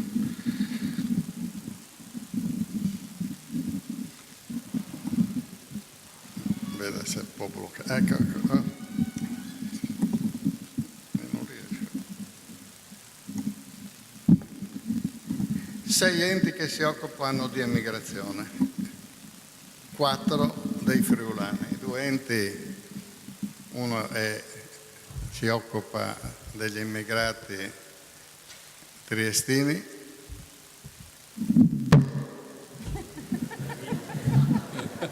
è un segno Presidente, ha detto quella parola lì ed è cascato il microfono. A una certa età cade tutto. Lato bloccato. Vabbè. Giuliani nel mondo e sloveni nel mondo.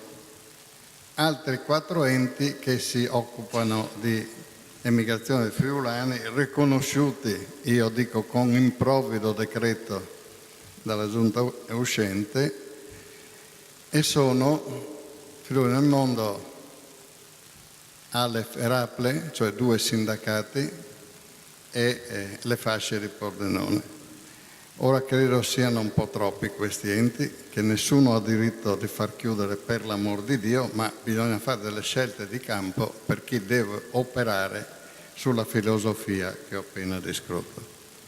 Lei, signora Presidente, è arrivata giovincella in questa regione, nessuno la conosceva, è diventata subito la First Lady. Quindi noi ci aspettiamo molto da lei, augurandole comunque una brillante carriera, ma augurando anche ai friulani che la ricaduta della sua amministrazione sia favorevole a una conduzione corretta e soprattutto di ricaduta importante sotto tutti i livelli di questa regione. So che si è trovata addosso tanti di quei problemi per cui non ho avuto mai il coraggio di avvicinarla e venire a parlare dell'ente Friuli nel mondo. Ma credo che i problemi che ha adesso siano un po' quello che era un po' un motto di Indro Montanelli, mi permette il direttore Omar Monestier, che diceva: il più importante lavoro di un direttore di giornale è quello di usare le forbici. Sarà molto da sforbiciare. Il grande presidente Luigi Einaudi, parliamo degli anni 50, sosteneva nel suo libro Le prediche inutili: io non so come facciano questi imprenditori di tutti i livelli a lavorare giorno e notte, sabato e domenica, per far crescere le aziende, nonostante che noi politici si faccia di tutto per mettere i bastoni tra le ruote.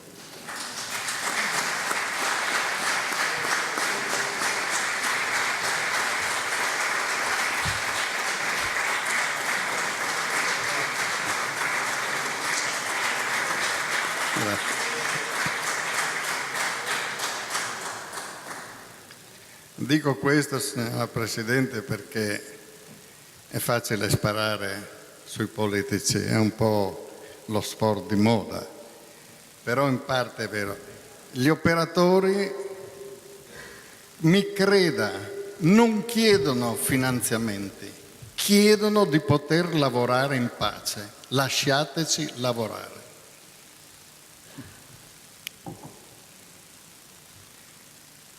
Il grande Alcide De Gasperi diceva ai suoi ministri: vedete, quando voi preparate una legge o un decreto, pensate alle prossime elezioni, io penso alle prossime generazioni. Nella mia esperienza amministrativa ho tanti anni,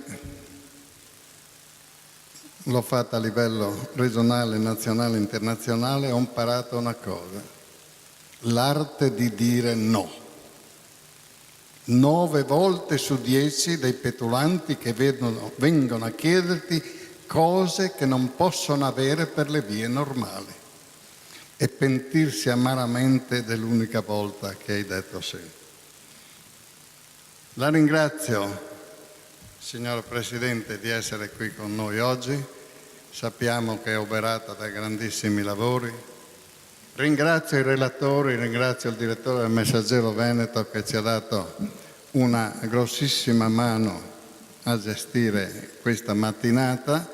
Adesso ci sarà un momento di dibattito e poi, siccome tutti i salmi finiscono in gloria, alla Casa della Contadinanza ci sarà anche qualcosa da mettere sotto i denti. Scusate se l'ho fatta un po' più lunga di quello che vi ho detto, grazie della pazienza. Il caldo è abbastanza forte, ma è caldo perché sono tutti focolars presenti. Grazie.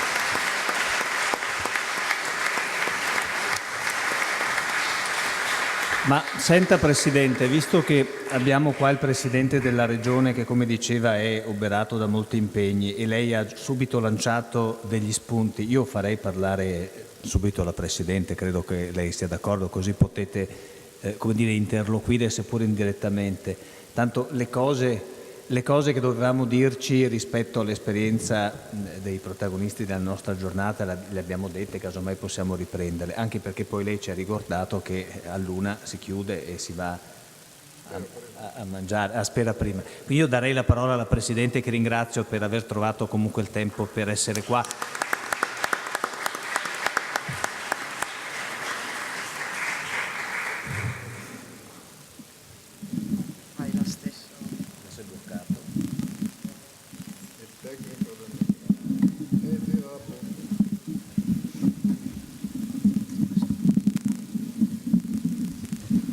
Beh, non esagero. Basso sì, ma non esageriamo. Beh, grazie intanto al Presidente Pittaro per l'invito, grazie a tutti voi per essere qui oggi. È scontatamente un onore, ma lo è tanto più nel mio caso perché, come sono stata citata prima anche dalla signora Lenarduzzi, sono effettivamente un emigrante tanto quanto molti di quelli che sono qui. Ed è una cosa che vivo con orgoglio perché credo che questa terra sia una terra davvero fatta di persone straordinarie.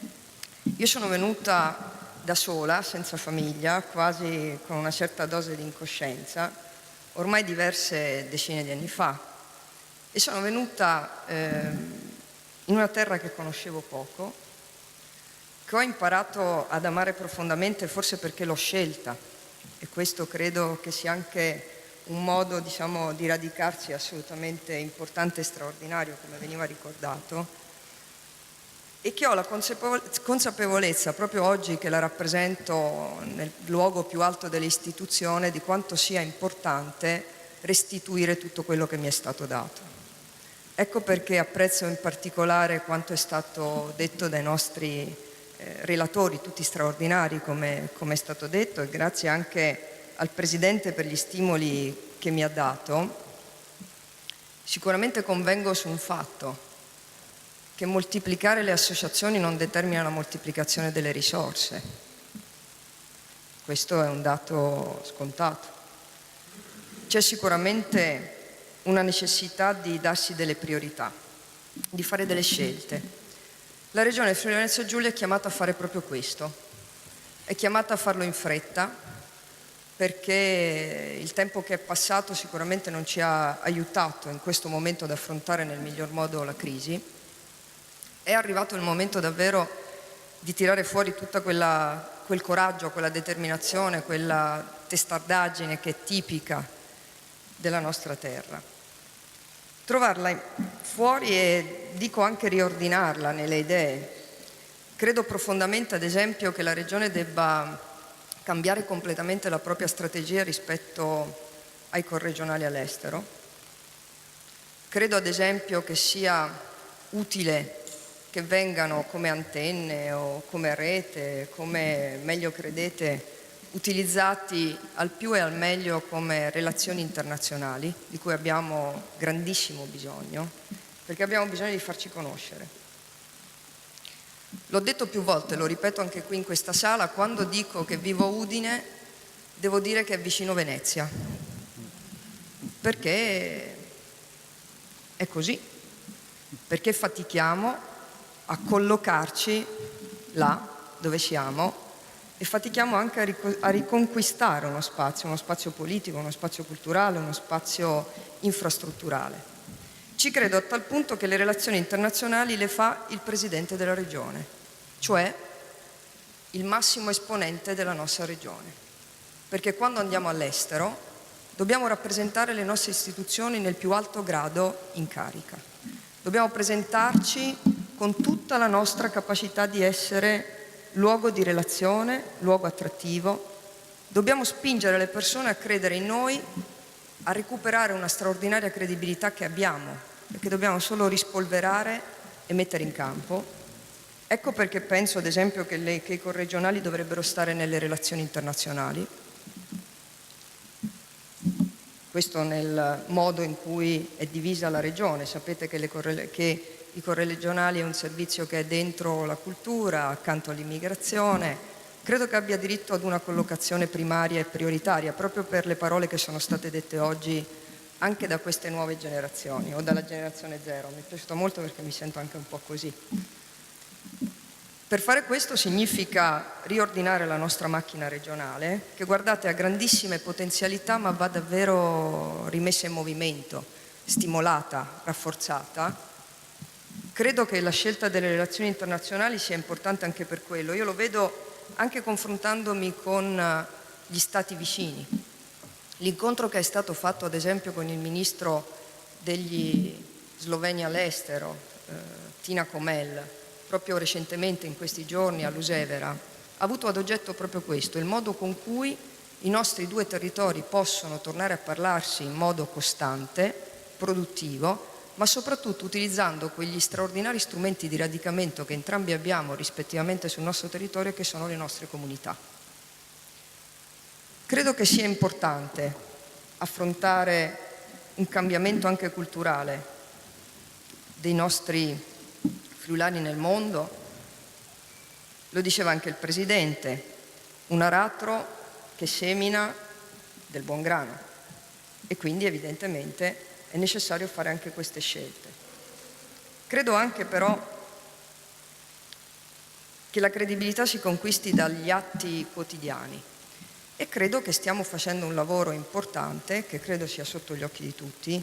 Io magari ultimamente mi sono occupata un po' troppo di strade, autostrade e ferrovie, però servono anche quelle, perché devono arrivare in Friuli Venezia Giulia, devono raggiungerci in modo facile, direi accelerato. Direi che dobbiamo essere collegati con le regioni vicine tanto quanto siamo collegati e dobbiamo essere collegati con i territori più lontani. Noi abbiamo, in realtà le paghiamo, dei voli aerei che collegano la Russia con Ronchi dei Legionari. Le persone che ci raggiungono atterrano lì e poi vanno in Croazia. Perché? Perché non abbiamo ancora trovato un sistema per cui prendiamo, li portiamo qui, siamo noi che diventiamo il biglietto da visita di coloro che vogliono conoscerci. Significa investire in un turismo diverso, consapevole. Noi abbiamo in mente di fare un piano strategico del turismo per il Friuli Venezia Giulia che metta insieme tutte le nostre piccole e grandi reti, dall'agroalimentare fino alle nostre eccellenze nella ricerca, al nostro sistema universitario, tutta quella rete di straordinarie eccellenze che sono troppo sole e troppo ognuna nel loro piccolo recinto. Bisogna aprirsi, bisogna iniziare a mettersi insieme, bisogna aggregarci, bisogna, quando si dice internazionalizzazione, capire davvero cosa significa penetrare un mercato internazionale con i nostri prodotti.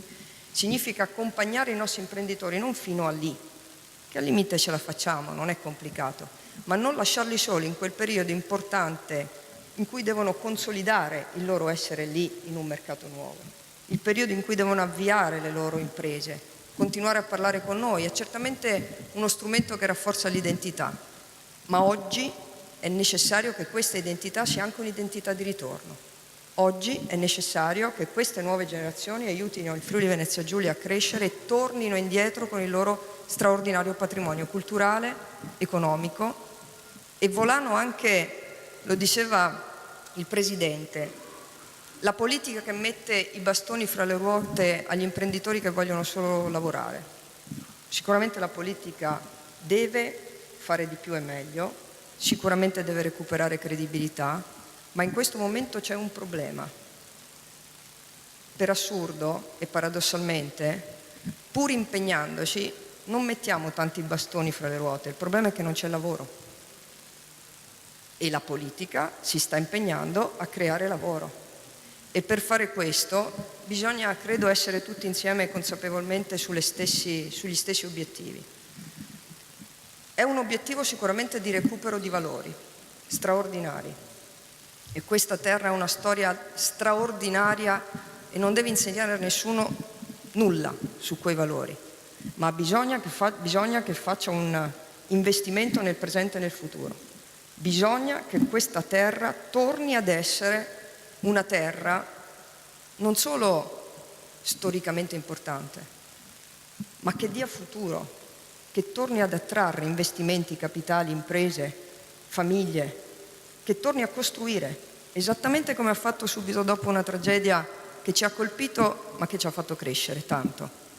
Ora non voglio naturalmente fare paragoni che sarebbero assolutamente sbagliati, anche concettualmente sbagliati, ma noi adesso siamo questi qui, siamo quelli che rischiano di essere, nella migliore delle ipotesi, nuovamente colonizzati da multinazionali, nella peggiore delle ipotesi sfruttati e lasciati abbandonati, oppure possiamo essere quella terra che attrae, che costruisce, che diventa territorio di aggregazione, che parla con gli stati vicini, che ha il coraggio di guardare ancora più lontano che si presenta in tutta la sua forza e le sue potenzialità e che pretende rispetto. Pretende rispetto per la propria autonomia, pretende rispetto per la propria specialità, ma che in cambio dimostra di essere indispensabile al proprio Paese. Non basta più dirci speciali, è necessario dare un contenuto a quella specialità e loro possono darci in questo senso una mano straordinaria, contenuto a quella specialità che ha bisogno di diventare una specialità per cui gli italiani sanno che il Friuli Venezia Giulia serve all'Italia e che più è forte il Friuli Venezia Giulia speciale, più è forte il nostro Paese. Questo è lo strumento straordinario di promozione. Questo è il modo migliore per essere friulani nel mondo e nel nostro territorio. E questo credo che sia anche il modo migliore per ripensarci anche da un punto di vista culturale e farci conoscere. Insisto sul farci conoscere. Guardate che è fondamentale. Va conosciuta la regione Friuli Venezia Giulia, va conosciuto il nostro territorio, va messo in rete il nostro straordinario patrimonio culturale. Abbiamo patrimonio UNESCO che non sappiamo neppure noi valorizzare. E penso ad Aquileia, penso a Cividale del Friuli, penso alle possibilità che adesso entri nel patrimonio UNESCO anche Palmanova, penso a quegli straordinari riserve protette che abbiamo anche in provincia di Pordenone.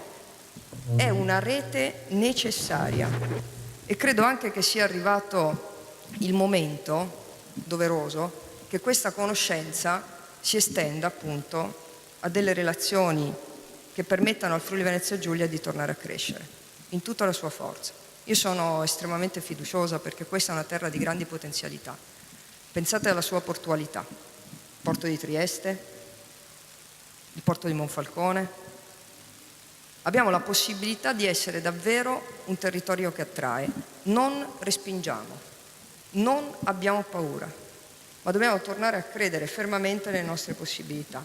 I nostri emigranti ce l'hanno insegnato, insomma, hanno affrontato con grande coraggio terre sconosciute e tornano adesso a dirci che lì hanno vinto, hanno fatto bene, contano esattamente come adesso il Friuli Venezia Giulia vuole contare nel nostro Paese. Quindi l'impegno della Regione è un impegno strategico importante, è un impegno che però imporrà, Presidente Pittaro, grandi cambiamenti, una rivoluzione culturale, un modo diverso di presentarsi, una forza di mettere in rete tutti i nostri fogolars, non soltanto, ed è assolutamente importante che resti questo, da un punto di vista identitario, ma anche da un punto di vista economico, anche da un punto di vista di coraggiosa penetrazione di mondi sconosciuti. Ecco, io penso che questo sia, come dire, il progetto strategico migliore che la Regione Friuli Venezia Giulia può mettere in campo, anche perché, l'ho detto spesso anche più volte al Rettore De Toni, noi abbiamo bisogno di investire sulla conoscenza, che è eccellenza, buona imprenditoria, cultura, i nostri prodotti enogastronomici, ma abbiamo bisogno di investire nella conoscenza in tutte le sue forme, a partire dalla nostra cultura. E quindi, pur con fatica, cercheremo di fare questo, di fare un investimento, che non è mai un costo, ma è un investimento quando i soldi vengono spesi bene. E stiamo anche risparmiando. Mi piace dire ai nostri corregionali all'estero che questa è la regione che costa di meno dal punto di vista della politica in Italia. 50% in meno delle indennità ai consiglieri regionali, 40% in meno delle indennità di funzioni, 90% in meno dei rimborsi ai gruppi consigliari, un risparmio di circa 4 milioni di euro. Il taglio dei vitalizi. Ecco, io penso che alle parole si risponda coi fatti e credo che questa sia una regione pronta a fare fatti importanti, con un investimento anche nelle nostre generazioni un po' più lontane, ma che ci guardano con grande interesse. Grazie. Pregherei, onorevole, se potesse venire fino...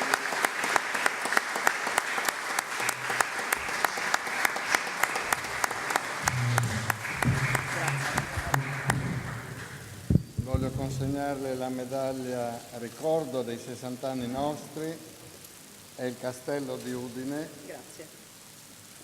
inciso dal maestro Monassi, e quindi la ringrazio infinitamente per la sua presenza e per quello che ha detto. Grazie, grazie.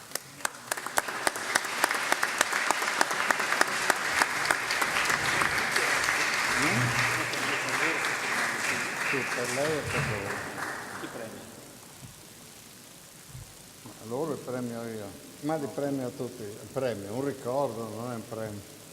Un ricordo, dicevo, prima avete sentito, è la medaglia che abbiamo coniato Castello di Udine, quindi per l'avvenimento, incisa dal maestro Monassi, molto bella, e io consegno con piacere ai relatori. Se ci sono dei diritti televisivi li facciamo uno a uno.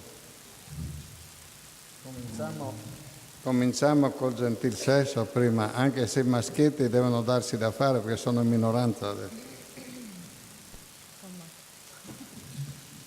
Non sei d'accordo? No.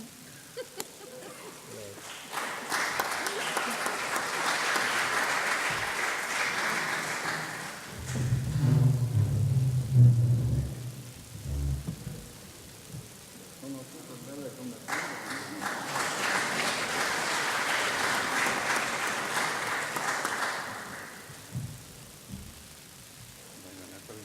ne prendiamo due, così facciamo.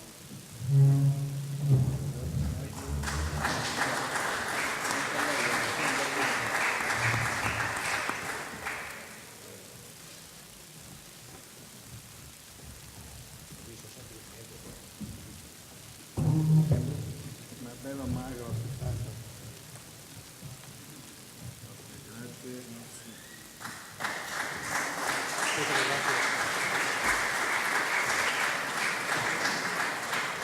Grazie.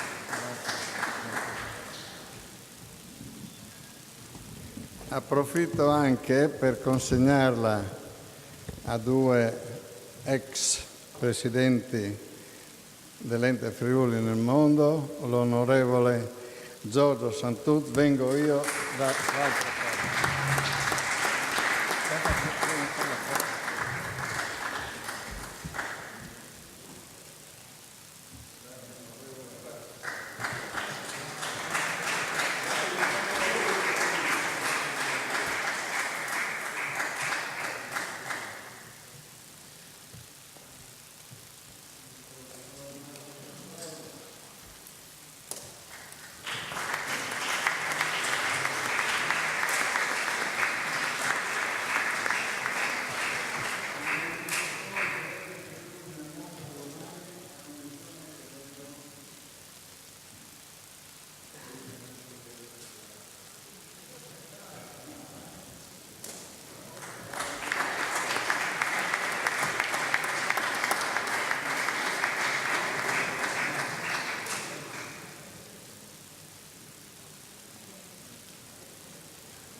Cerimonia senza formalità al direttore del Messaggero Veneto. Grazie. Il Messaggero Veneto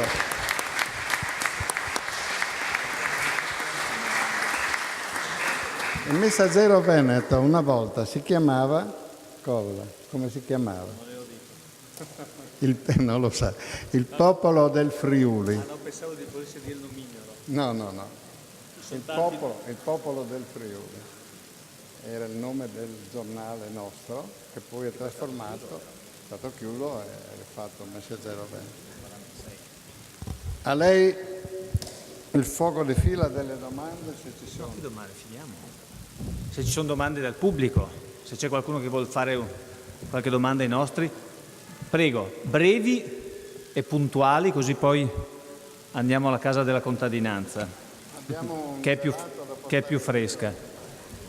Sì, un attimo, solo che arriva un microfono.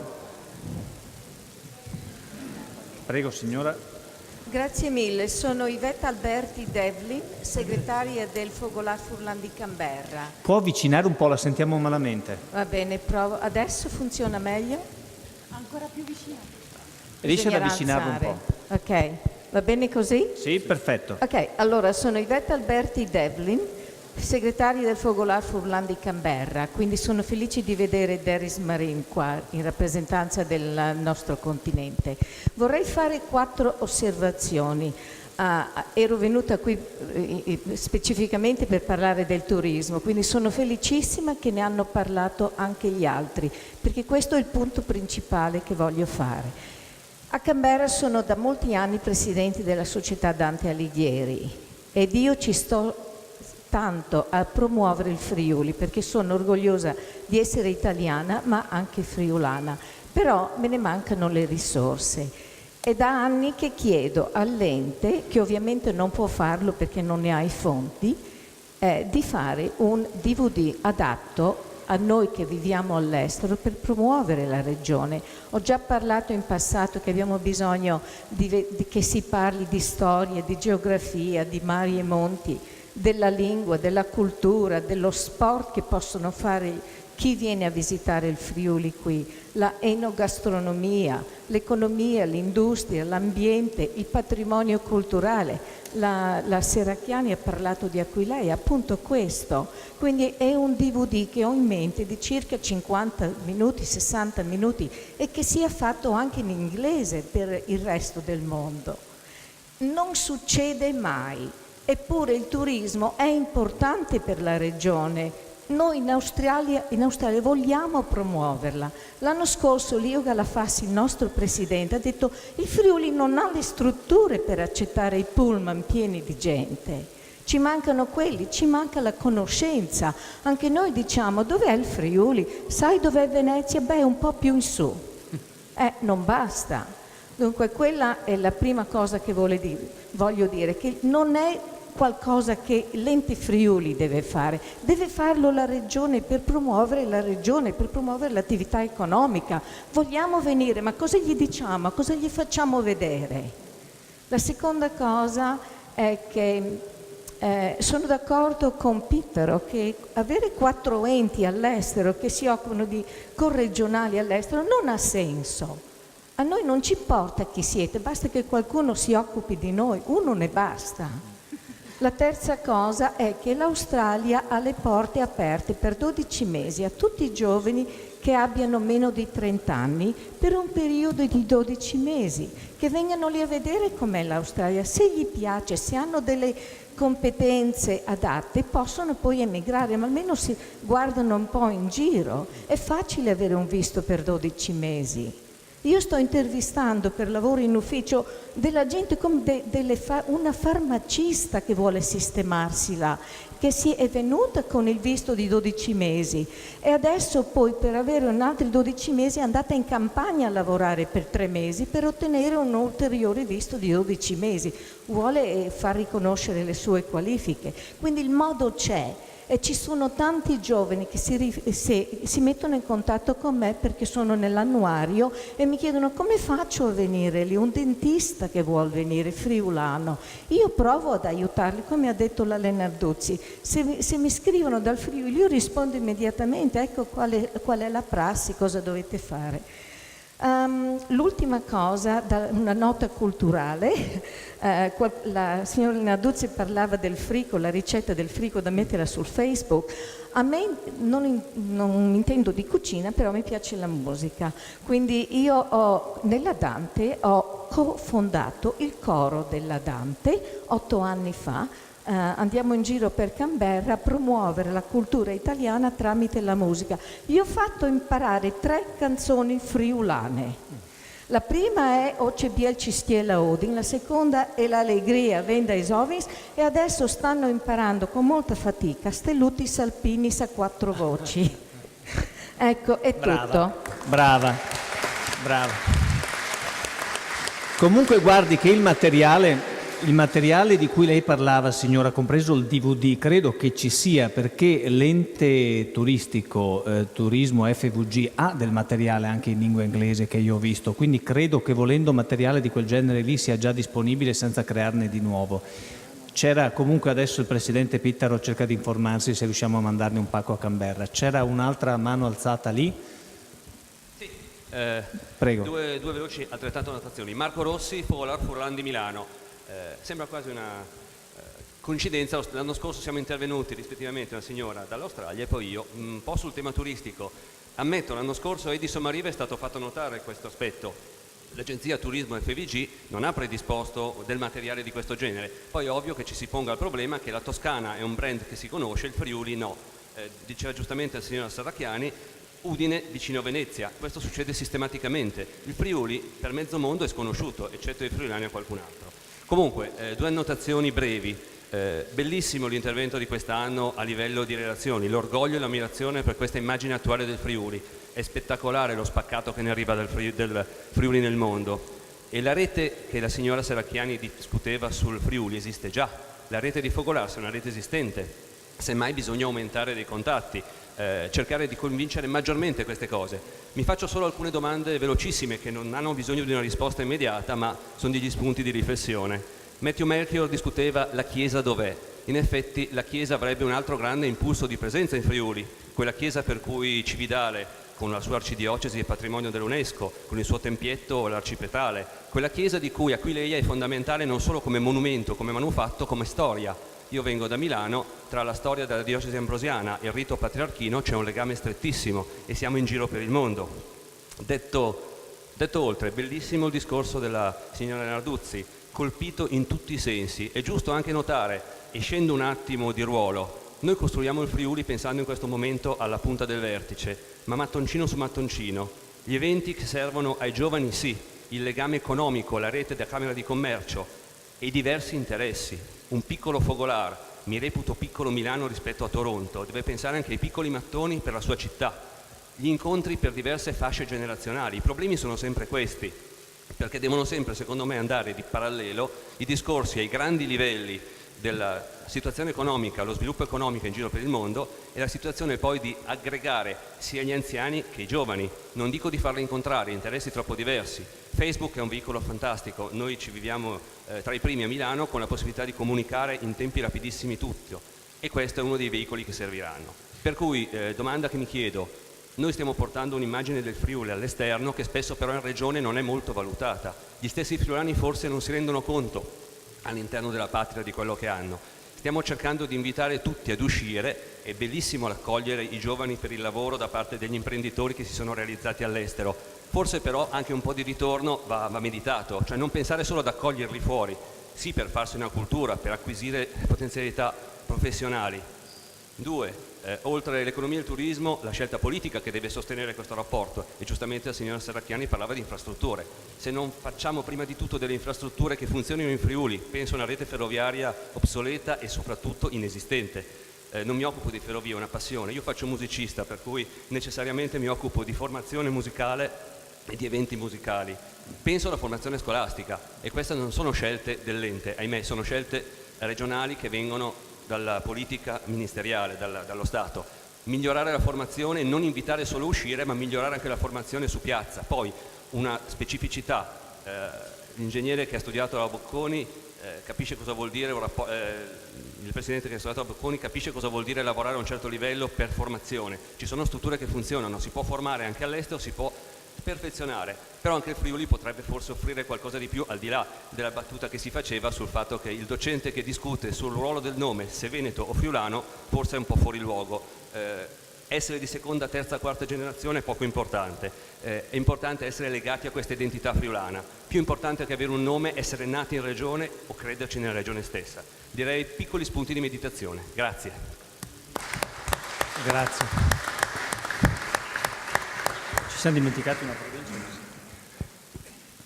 Volevo consegnare domani alle province, ma visto che c'è Beppi Bressa in rappresentanza del Presidente della provincia Pordenone Ciriani, consegniamo all'amico Beppi la medaglia ricordo per la provincia di Pordenone. Io aggiungo solo che ho preso nota di quanto è stato detto e vi pregherei anche di mandare una mail, anche se ne avete già mandate, in modo che non ci sfugga niente di quello che avete detto. Per quanto riguarda il DVD e per quanto riguarda il materiale, abbiamo già messo in moto in parte con Turismo FVG, cercando di fare una cosa bella e importante da distribuire in grandi numeri per far conoscere questa regione. Siamo giunti al termine, lascio al direttore la chiusura. Allora chiudiamo il cerchio, c'è una persona che sa, Turismo FVG, che così ci toglie questo problema del DVD. Dov'è però? Che così ci dice anche a che punto siamo e poi ci salutiamo. Buongiorno a tutti. Ah, scusi, non l'avevo vista adesso. Dica. No, finisca, risponda sulla questione del DVD. Intervengo io? Sì.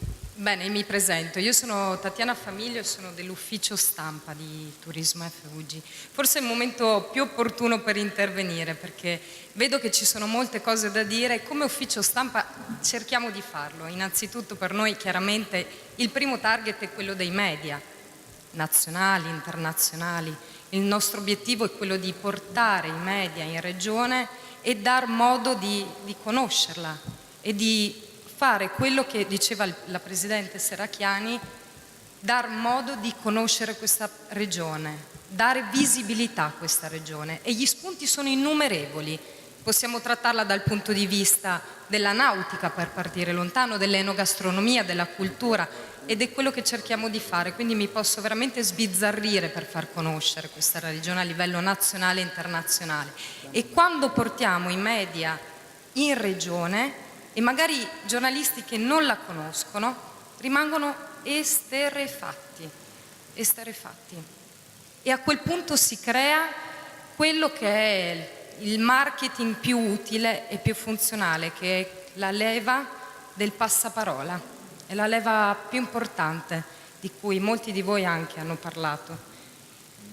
Ed è per questo anche che si sono create delle relazioni anche con l'ente Friuli nel mondo e con i Fogolar Furlans. Lo scorso anno, a giugno, sono state presentate effettivamente delle attività da mettere in atto, come per esempio la diffusione di materiale promozionale o appunto i DVD. Ne abbiamo filmati, abbiamo video, in molti anzi in realtà realizzati anche dalla stessa regione, grazie al supporto anche del Centro Produzioni Televisive. Quindi assolutamente mi metto anche a disposizione. Ecco, allora guardate, per ottimizzare e brevizzare, se qualcuno ha bisogno di materiale fra i presenti in sala si mette in contatto direttamente con la signora, oppure mandate una mail, che è un sistema sempre comodo di comunicazione, e magari risolviamo questa che forse era banalmente una questione di mancato contatto. A posto? A posto. Beh, sì, grazie. C'era un signore che prima non avevo visto, le chiedo scusa, ma come diceva il Presidente, noi qua siamo ciechi. Ah, ecco, va bene, insomma, abbiamo questi ulteriori 2 interventi. Dov'è il microfono? Da che parte? Pronto? Allora, Prego, signora. Io sono Carmen Carnielutti del Fogolar di Roma.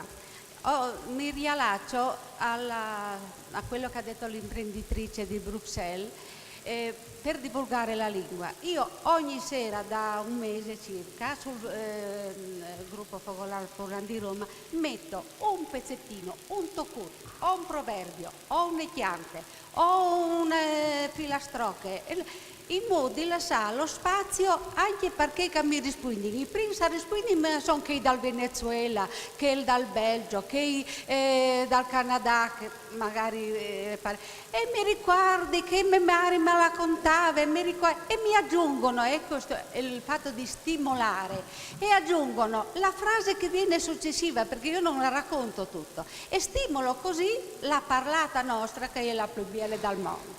Grazie. Buonasera. Grazie. Siamo di qua, mi pare. No, adesso tocca al Signore, se no veramente continuiamo a passargli davanti. Sentiamo il Signore qua, grazie. Buongiorno a tutti, mi chiamo Mario Ferro, sono di Fogolar Furlan di Bruxelles. Vorrei al Presidente Pitaro, per l'anno che viene, da fare una bella cosa, che almeno che cercare un po' l'italiano, non dice il Furlan.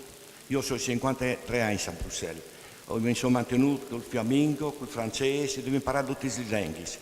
Allora vorrei suonare robe, domandare sempre lui. Quanti giovani che sono partiti all'estero non sono come noi altri, perché ho vinto noi altri, ho perduto 3 mari, la madre natura, la madre lingua che è la più importante e la madre patria. Allora voglio dire una roba che i giovani che vengono in un altro anno che impari un po' l'italiano. Non dice il furlan, perché io il furlan l'ho è al cuore e vorrei sempre tutta la vita. Però una roba, lo devi ringraziare innanzitutto tutte le persone che hanno partecipato lì, però una roba alla signora la figlia di Domenico Leonarduzzi, Isabella, perché si batte tanto in Belgio per tenere che frulanità e grazie a lei così in proprio tutti in Europa insieme per sostenere che bel Friuli che vince dal mondo. E vi ringrazio di tutto. Grazie. Grazie Mario. Sarò brevissima. Sono Sonia Frosperger del Focolare di Vignesie. Volevo intanto salutare Isabella, che noi ex giovani del 92, vero? Ecco, volevo proprio ricordare quello, che Leonarduzzi ha promosso questa bellissima iniziativa, parliamo di 21 anni fa ormai, che sembrava non andarsi in porto, però poi, riflettendoci Isabella, tantissimi di noi sono andati ai vertici dei Focolari, giusto? Per cui il messaggio è passato. Io ricordo Patri, ricordo Raffaele, sento di te, io che sono ormai 40 anni che sono nel Focolare, che tra un po' compirà 100 anni e siamo un po' vecchi. Ecco, perché non rifare la stessa esperienza con i nostri figli? Perché è stato bellissimo quell'incontro, ci siamo visti più di una volta, poi per anni, anche al Focolare, ogni anno in agosto. E quello ci ha tenuto uniti per parecchio tempo e ci ha fatto entrare anche nei direttivi. Bisogna farlo con i nostri figli. Grazie. Sì. Credo sia l'ultimo. Buongiorno, sono Fato Vice Alessandro, presidente onorario del Focolare Friulano di Pechino. Scusi, non ho capito di? Pechino, Pechino, Cina, collega di Stefano Ritella da Shanghai fondamentalmente. Sono sposato con una cinese, mia figlia è nata a Shanghai, cittadina italiana, oserei dire friulana. Recentemente in controtendenza ho deciso di tornare in Friuli, di portare la mia famiglia in Friuli per poter permettere a mia figlia di crescere con la cultura friulana. Vorrei ringraziare innanzitutto il Presidente per aver dato l'opportunità oggi ai giovani di essere protagonisti di questo convegno, rappresentanti dei Focolari e presidenti, ed è un piccolo sogno che si realizza, perché questa era una richiesta che era stata fatta negli anni precedenti e ha trovato concreta realizzazione oggi, grazie anche al coordinamento del Messaggero Veneto. Per quanto riguarda la Cina vorrei aggiungere alcune considerazioni, alcune osservazioni fatte dall'amico e collega Ritella. In Cina c'è stata una prima, a mia memoria, io vivo a Pechino ho vissuto a Pechino dal 2004, una prima missione multisettoriale guidata dall'allora Presidente della Giunta Tesini, in cui c'erano un centinaio di rappresentanti delle imprese e delle associazioni friulane. Dal 2004 si sono seguite diverse manifestazioni, diversi incontri, Camere di Commercio, Associazione degli Imprenditori, Concentro di Pordenone piuttosto che Trieste. C'è stata l'inaugurazione dei 2 Focolare nel 2009 con la presenza dell'onorevole Santuz, quindi si sono seminate molte idee. Quello che manca è proprio un follow up, è proprio un seguito a tutte queste iniziative. Si era parlato anche di un possibile gemellaggio tra la città di Qingdao, che è sulla costa cinese, a 7 milioni e mezzo di abitanti, è uno dei porti principali della Cina, e c'era un potenziale interesse con un gemellaggio con la città di Trieste. Quindi l'invito mio e quello anche della mia associazione è quello di poter dare concretezza alle parole che oggi sono state spese, riuscendo magari a creare una cabina di regia o un desk in Friuli che possa coordinare tutte le informazioni provenienti dal mondo e dai fogolar. È un invito anche in modo particolare alla Presidente della Regione a venirci a trovare ovviamente in Cina e a portare il suo saluto ai friulani presenti in Asia. Grazie.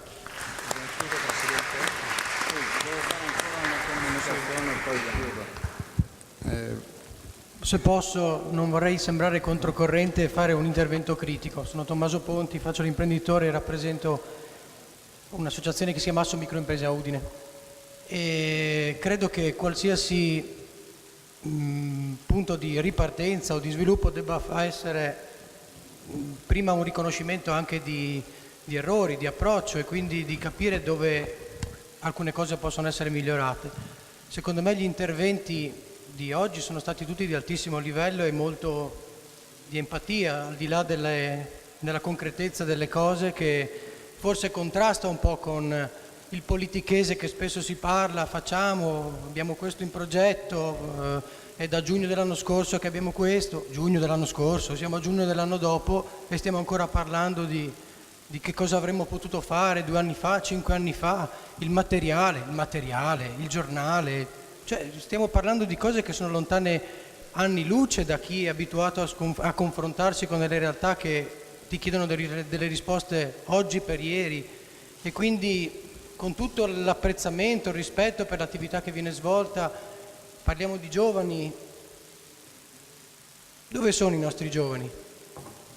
Parliamo di attività, parliamo di interazioni, parliamo di sviluppo, parliamo di legami con i vari paesi, perfetto, benissimo, ma basta poco, come veniva detto dagli interventi, basta poco perché il materiale della Regione sia comunicato o distribuito ai fogolar, perché ci sia un presidio dei fogolar alla BIT piuttosto che nelle altre occasioni, piuttosto che sia girato via internet, piuttosto che i nominativi delle persone che oggi hanno parlato, rispetto con un livello di intervento secondo me altissimo per quello che ho potuto percepire io, vengano comunicati in rete, ci siano delle relazioni concrete, ci siano dei punti di interazione immediati, non sì, chiamiamo, facciamo, ma dove siamo? Siamo qui, ci confrontiamo, parliamo e subito ci deve essere da parte degli industriali, piuttosto che della Camera di Commercio e di 1000 altri, una relazione. Che cosa vi serve in Cina? Che cosa possiamo portare noi lì? Perché è difficile pensare che tante aziende in crisi oggi in regione abbiano le finanze e le possibilità per trasferirsi dall'altra parte del mondo. Avviene per realtà grosse, ma per la piccola e media impresa è un problema di trovare dei mercati di sbocco, di trovare delle nuove alternative. Quindi che cosa vi serve in Brasile? Vi servono dei prosciutti? Vi portiamo dei prosciutti. Vi servono delle macchine, dei carrelli elevatori? Da lì si parte, da cose concrete, perché i progetti di intento e le grandi espressioni di facciamo finiscono purtroppo, secondo me, spesso in un'attività più politica che concreta. Quindi secondo me, ripeto, con grandissimo rispetto per tutti quelli che hanno parlato e per la disponibilità ampissima che hanno dato, serve a noi della Regione, da noi che siamo qui, darsi da fare e portare nelle varie riunioni persone concretamente interessate a sviluppare sia le relazioni, come diceva giustamente il signor Matthew, a livello di cultura, di tradizioni che devono essere comunque continuate anche per le generazioni successive, ma soprattutto di business, di legami concreti. Va bene, chiaro, mi Tutto pare qui. Chiedo chiarissimo. scusa. Grazie Presidente. Chiuda, se no qua non finiamo più. Poi più che il dolor poter il digiuno. Vi pregherei, uscendo, di fermarvi tutti sulla scalinata perché abbiamo i fotografi che vogliono fare giustamente una foto ricordo di tutti noi. La Presidente rimane sopra e tutti gli altri nella scalinata. No, solo lei sopra no, magari un indegno presidente dell'ente o un direttore di giornale. Altra cosa, il direttore del giornale non si mette mai la sua foto sul giornale. Altra cosa, questa sera abbiamo un grande concerto al Giovanni da Udine, penso che molti sono già coi biglietti in mano, chi arriva all'ultimo momento deve trovare i posti che trova. Vi ringrazio della presenza, vi ringrazio della vostra presenza e adesso andiamo a bere un calice di buon vino.